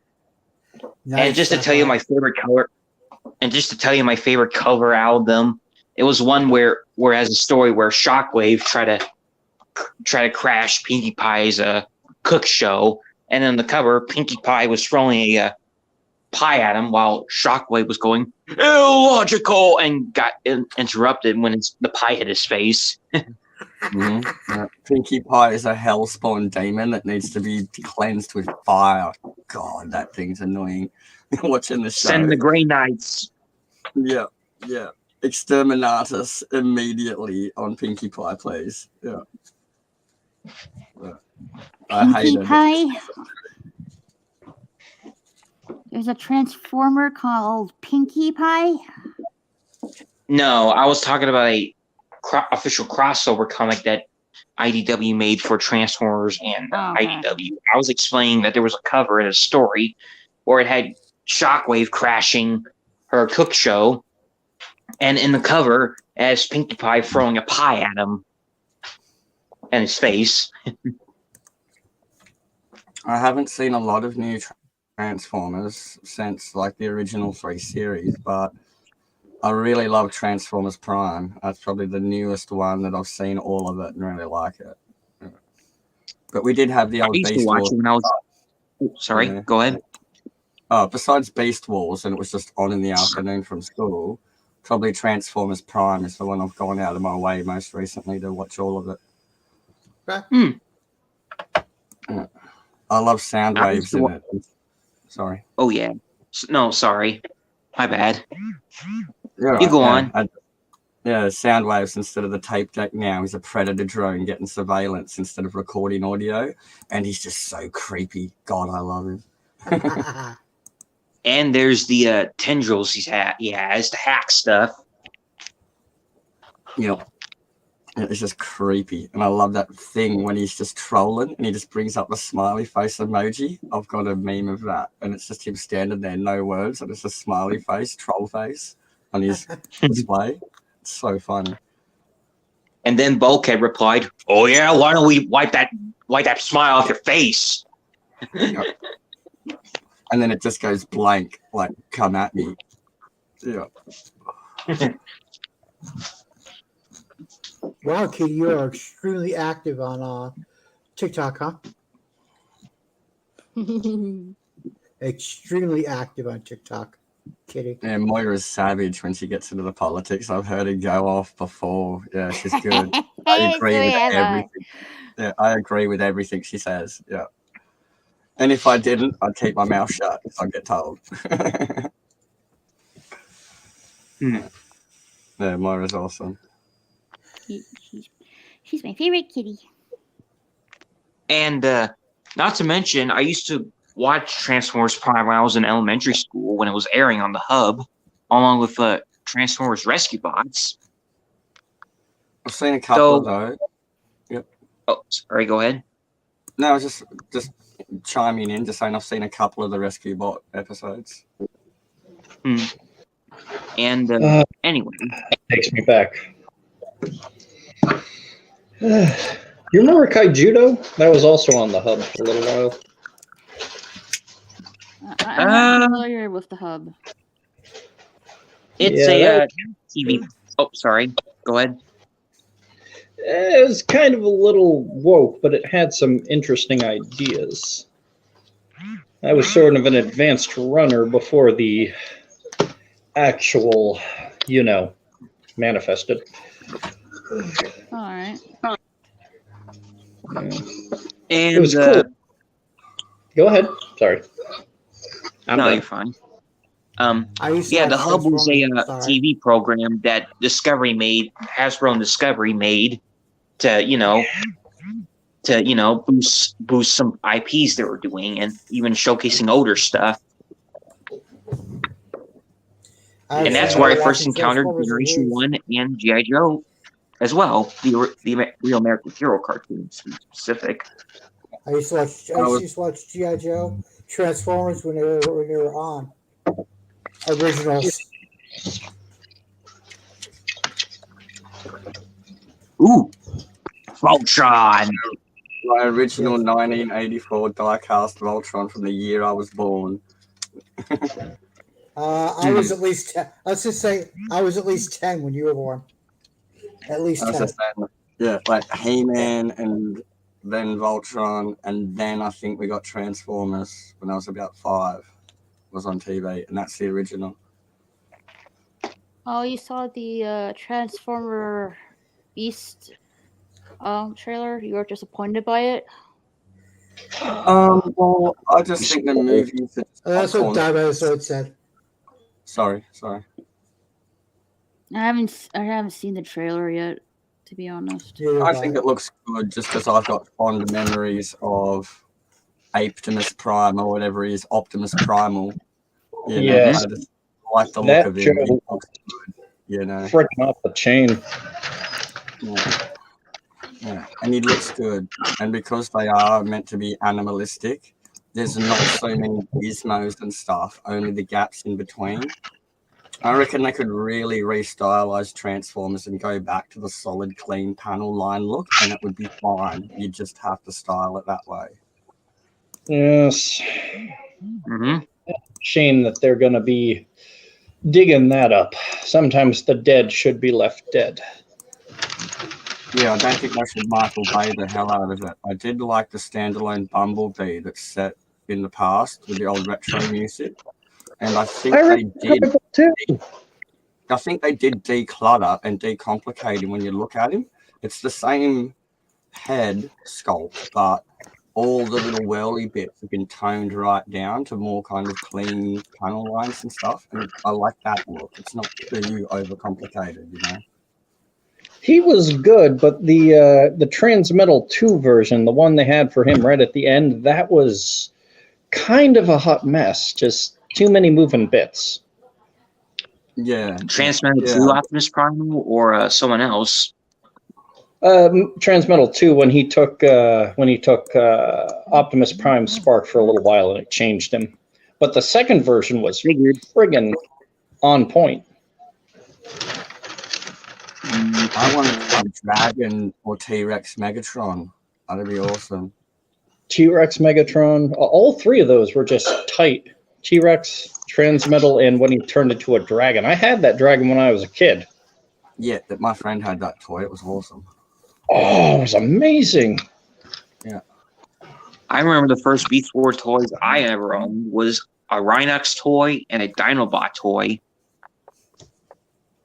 God, the Dinobot old ones used to break so easy. They were so flimsy. Yes, they were. Yeah, I had the Dinobot too. That's the Taurus one with the head splits. But it always lose half its bloody Which head. Dinobot did you have, Mana? Mana, which Dinobot did you have? I think I had both the first one and his, what was it, the Transmetal Resurrection form? Oh, I was talking about the original Dinobots, sorry. That's what I thought you were talking about. We're all over the place. I'm sure they brought him back from the dead. Oh. I go back to Dinobots. With Grimlock, Swoop, and... Oh, about that. Oh, God. What's the hell Slag, Grimlock, character from the show, not Grimlock, and the rest of those guys. Okay, that's what I was talking about. They renamed Slag because you can't say Slag anymore. Yeah, I know. Because it's the British equivalent word sled. Slag with a yeah, I know. But yeah, I had the Dinobots that had clear plastic in them, like the head sculpts. They're the ones I had as a kid. Really flimsy, and they just disintegrate as soon as you try to transform them. I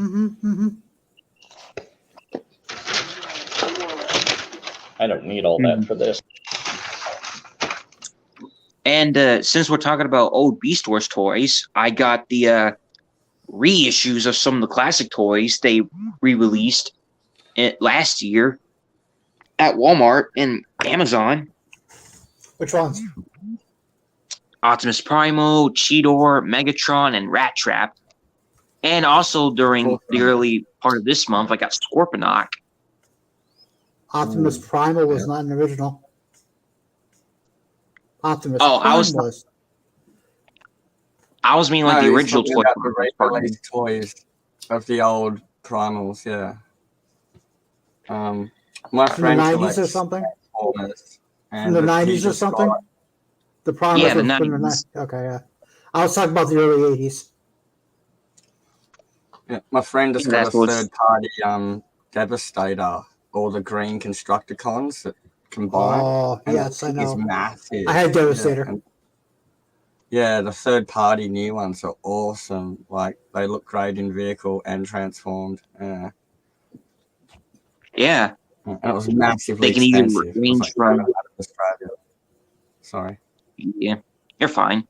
They can range from flimsy to Chinese black magic. Yep. Yeah, the new ones all made in CAD programs and transforming all the panels that just fold and fold forever. I'm like, nah, I'm lost. I can't figure this out without like an encyclopedia on the steps, you know. Yeah.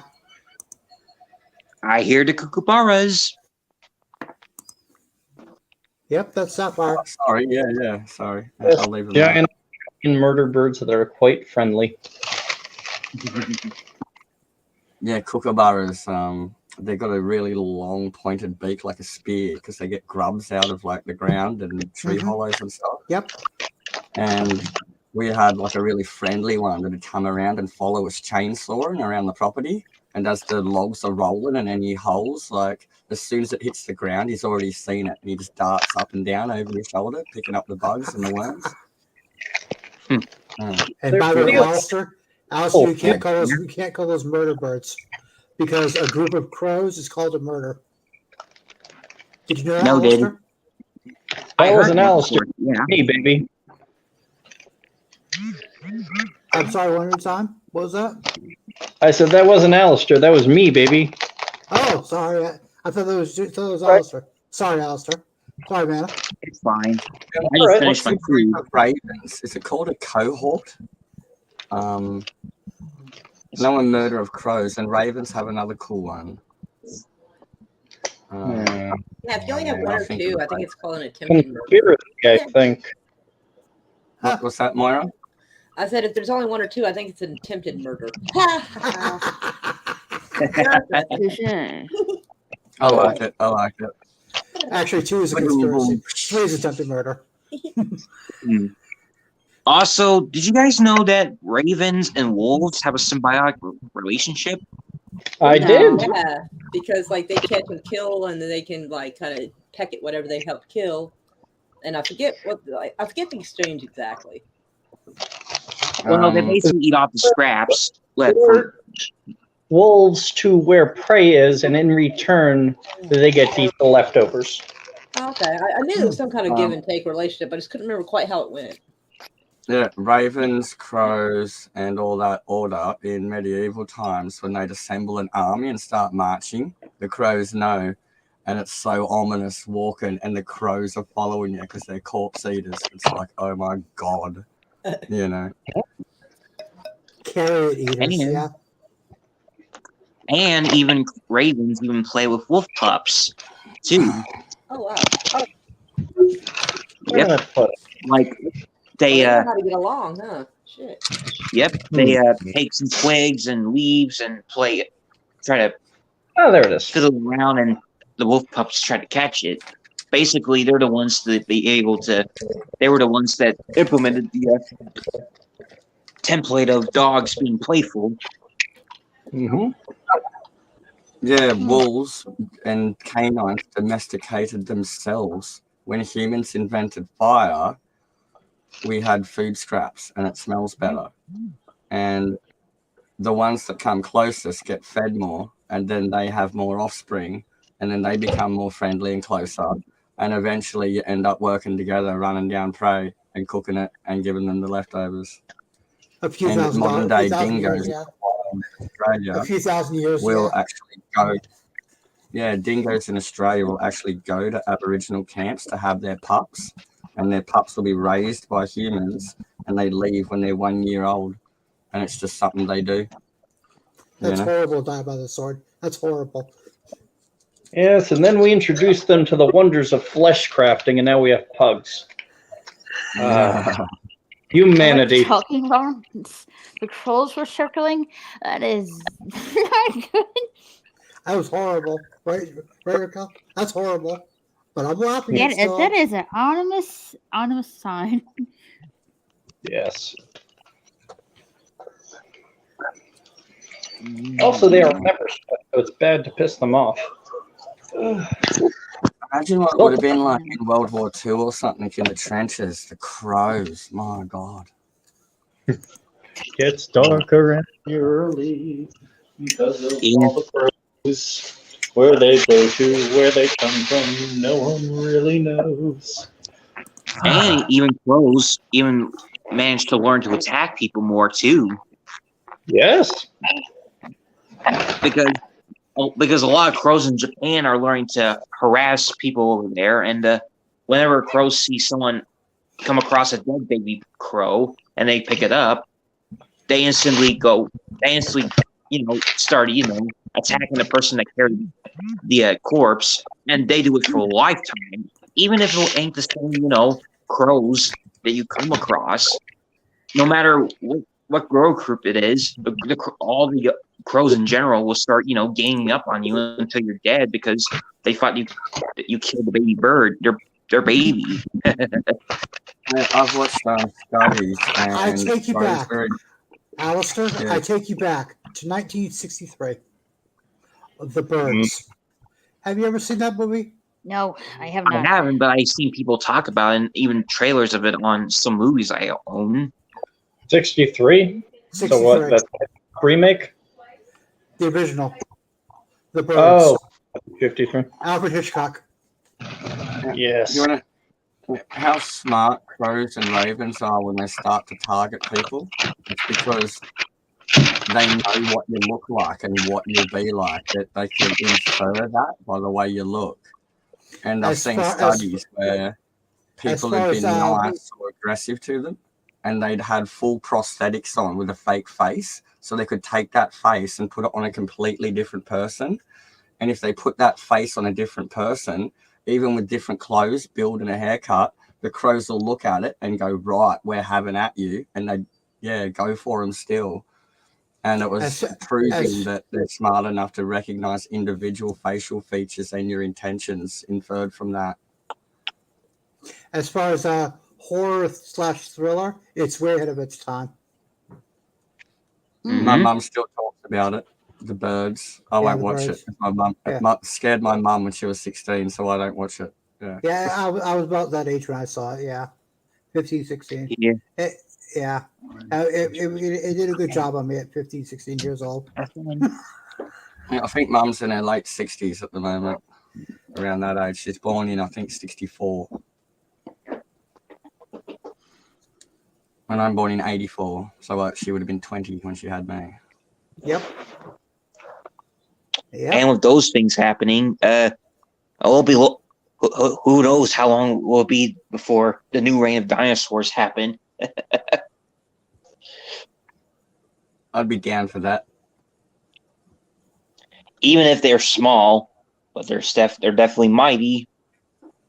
Australians just pretend everything's venomous and going to kill you because we don't have mountain lions, bears, and wolves. Yeah. I mean, there's crocs, but they're usually living in the water, eating the ones in the water. Yeah. You don't go near those rivers. Yeah. The problem is, right, because I've grown up in the forest, in the bush, we call it. I'll get people from the city down, and we'll be walking, I'll take them on a bushwalk, and I end up turning around, and they're sneaking off the trail to go and get a selfie with something. And I'm like, you're going to tread on a snake. You know, you got to have heavy footfalls. You don't want to sneak up on a kangaroo, even though it eats grass. If it turns around and kicks you, you go in the hospital. You know. Yeah. Right. So, And even so, and when you're so Sapphire, is it safe to say that down in Australia, you guys live by the TLC? Don't go chasing waterfalls. Always stick to the lakes and the rivers that you used to. Yeah. Yeah. Like I've got a heavy-weighted walking stick, my shillelagh, and I just make sure I give it heavy falls on the ground as I'm going, and any snakes in the distance will feel my vibrations coming and get out of the way, and you know, spiders will crawl off their webs to the side if I knock the web out of the way. I'm not getting spiders on me, you know. Yep. I like that. That's what the Buddhist monks used to do. Because 9 times out Yeah, of 10, I just they're let more things afraid know I'm coming and they get out of my way. I don't try and sneak up with it to get a selfie. Yeah, I'll 'cause 9 whistle times it out of and have 10 some bird seed or some food, you know. Because 9 times out of 10, they're more scared of you than you are of them. And also, rule of thumb: Stop like don't scratch your chest or stomach, because kangaroos will take it as a sign that you want to go have a go at it with them, because that's how kangaroo society works. I just don't get closer than 20 meters to a mob of roos, because it only takes one jealous male to go get away from my women, even if you're not doing anything wrong. The fact you're standing up about their eye level, you know, if you look at one the wrong way and it's a bit ornery, it's like, get away from my women, you know.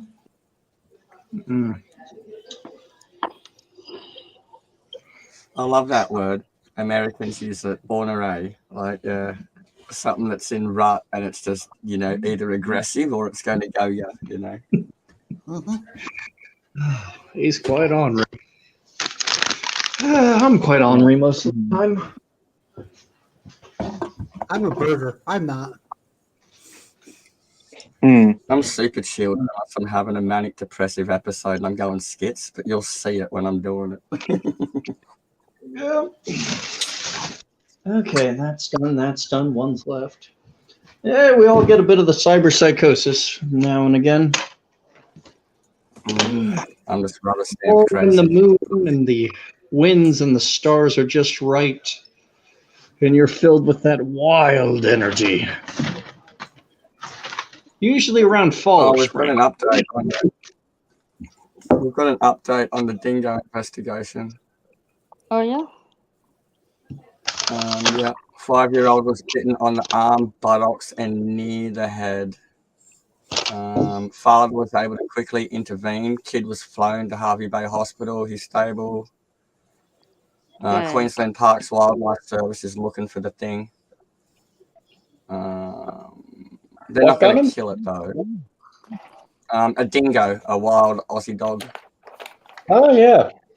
You know, dingo ate my baby. It actually happened again. Yes. You know.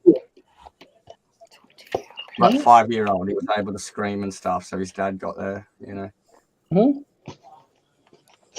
that is how predators operate. Yeah, they're opportunistic. It's like that with kids. You turn your back for 5 seconds and something's going down, you know. The young, old, the sick. Yes. Yeah. That's going along really good, Raquel. Oh, thank you. Yeah, it is.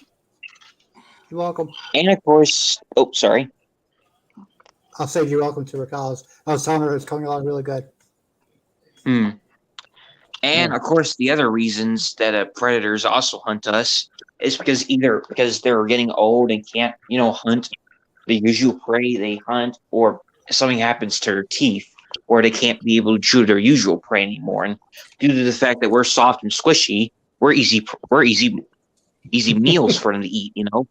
Kind of like how. Oh, sorry. Go ahead. I'm just joking around, dude. Go on. That reminds It's me kind of of like the story how. of the lion for Savo. Sorry. Yeah. It's fine. It's basically like how, a lot of old people have their teeth pulled out or don't have their teeth working anymore, and they have to eat more softer foods. And oh yeah, my grand's there right now.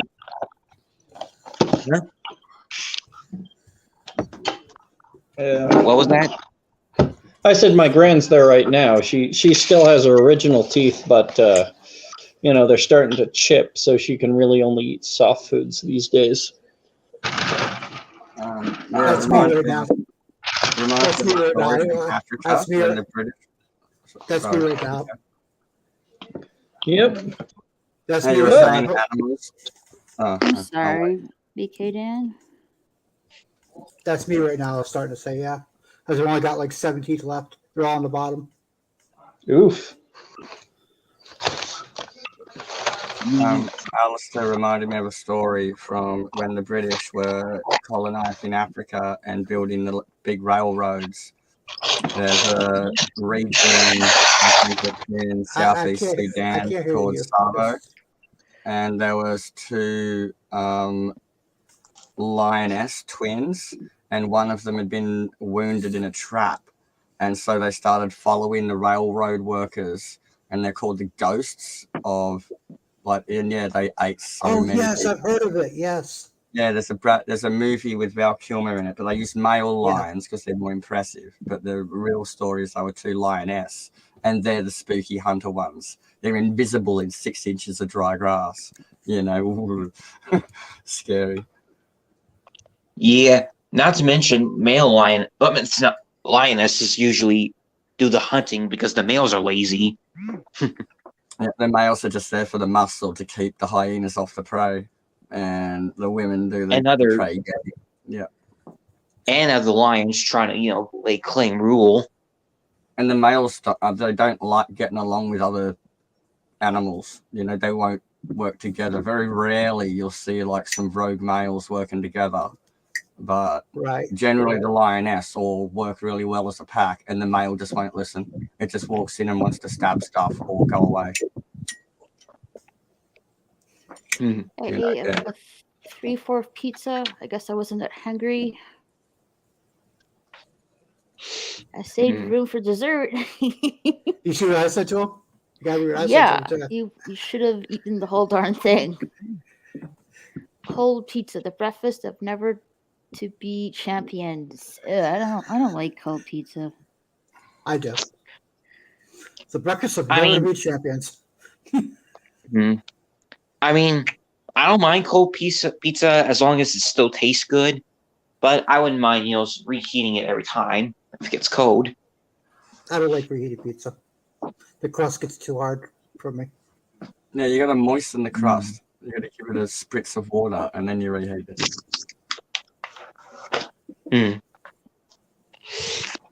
And since we mentioned animal tax stuff too, there's also Gustav the crocodile over in Africa.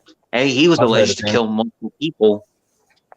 Yeah, I've heard of him. I think Forrest Galante, if you would watch him, he talks about Gustav. He's born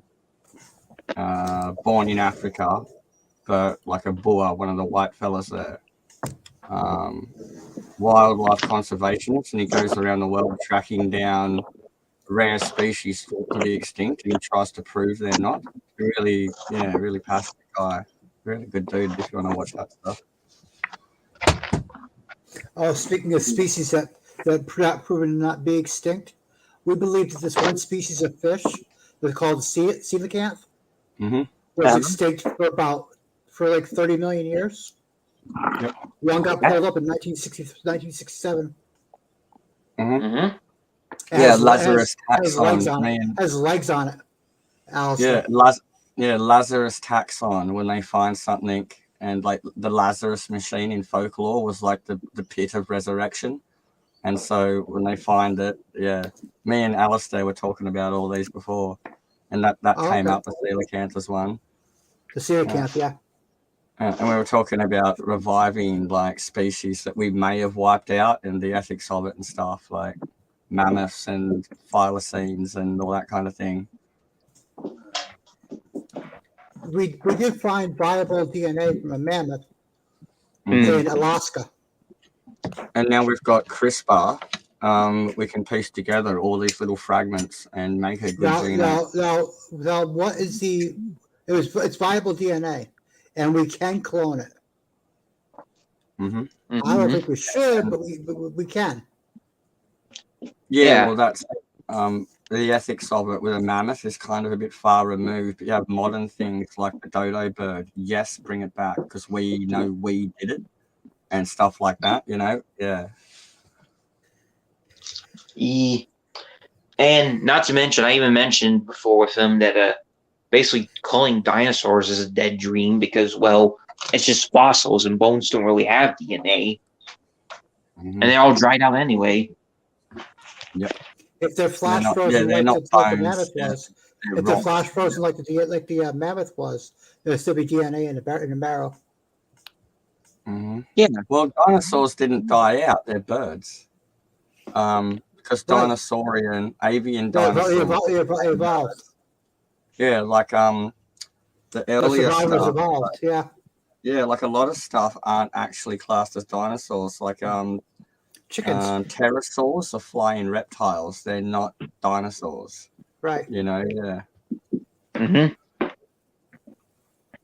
Yeah, birds being modern dinosaurs is something that I and lots of people, like other people, keep forgetting. Uh-huh. Now we're finding more and more feathers on more and more T-Rexes. Oh, I know. I've seen that too. Yeah, last 5 or 6 years. Yeah, like the new version of what Velociraptor looks like. It's crazy freaky, bright coloured plumage hanging off it, the big crest, look like a mohawk. So they're about the size. Yeah. Anywho, I'm done rapping. Thank you all for keeping me company. Raquel, hope to see you soon. Elf, take care of yourself. And Myra and Mr. Dan, nice to see you. Nice to meet you. Merry Christmas, all. You take care, all. Merry Christmas, Manta Ray. You take care, Raquel. Hope to see you all soon. Goodbye. Merry Christmas, brother. Later. I've known Mana for ages. I think that's the first time I've gotten to say hello. Wait, the moist bread, if you moisten the bread, do you grow bead babies? Bread babies.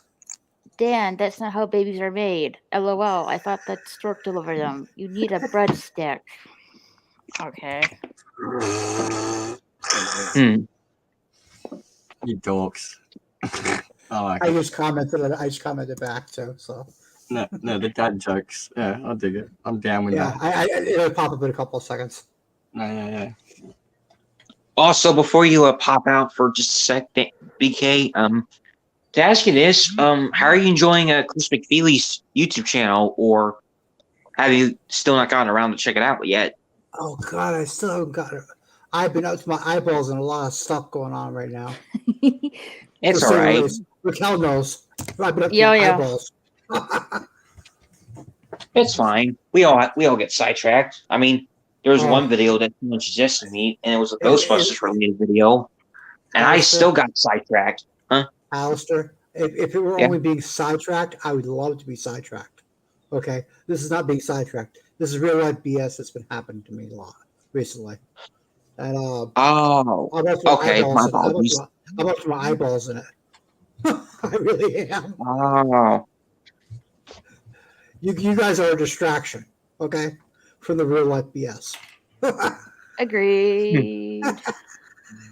I hear you. Hey, I do have a breadstick. LOL. Oh, hey, I'm having fun with Die by the Sword, damn it. Have you been reading these, Alistair? The conversation between me and Die by the Sword?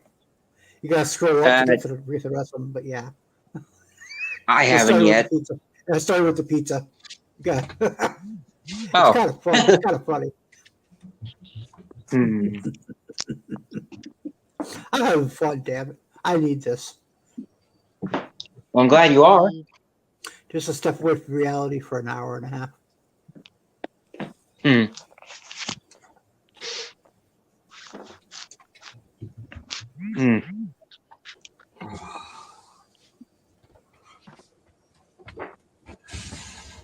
Put my ponies out in the sun. They're taking too long to dry.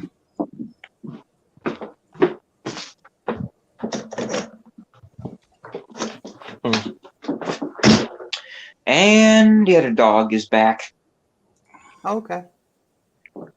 Alright, Hang on, guys. let me I'm gonna hop off here and get something to eat. I am, it's like almost 5 my time. It's almost See? 6 my time. Yeah. But I might come back later to continue this. I don't know. We'll see. But yeah, before I go, please check out my gaming channel. I do play ESO online as well as other games I need to get back into. For example, Agatha Christie. And also check out my gaming Twitter profile for updates when I'm gaming because, YouTube notifications are bad, as we know. And yeah, give this stream a like. If you like what you see here, subscribe and click that notification bell. I greatly appreciate it. And with that, guys, we'll catch you later. Later, everyone. Alrighty. Later. Later. If this is your first time being here, don't forget to hit that subscribe button. You can also follow me on Twitter and Instagram at RaquelSSG2211. Catch you later.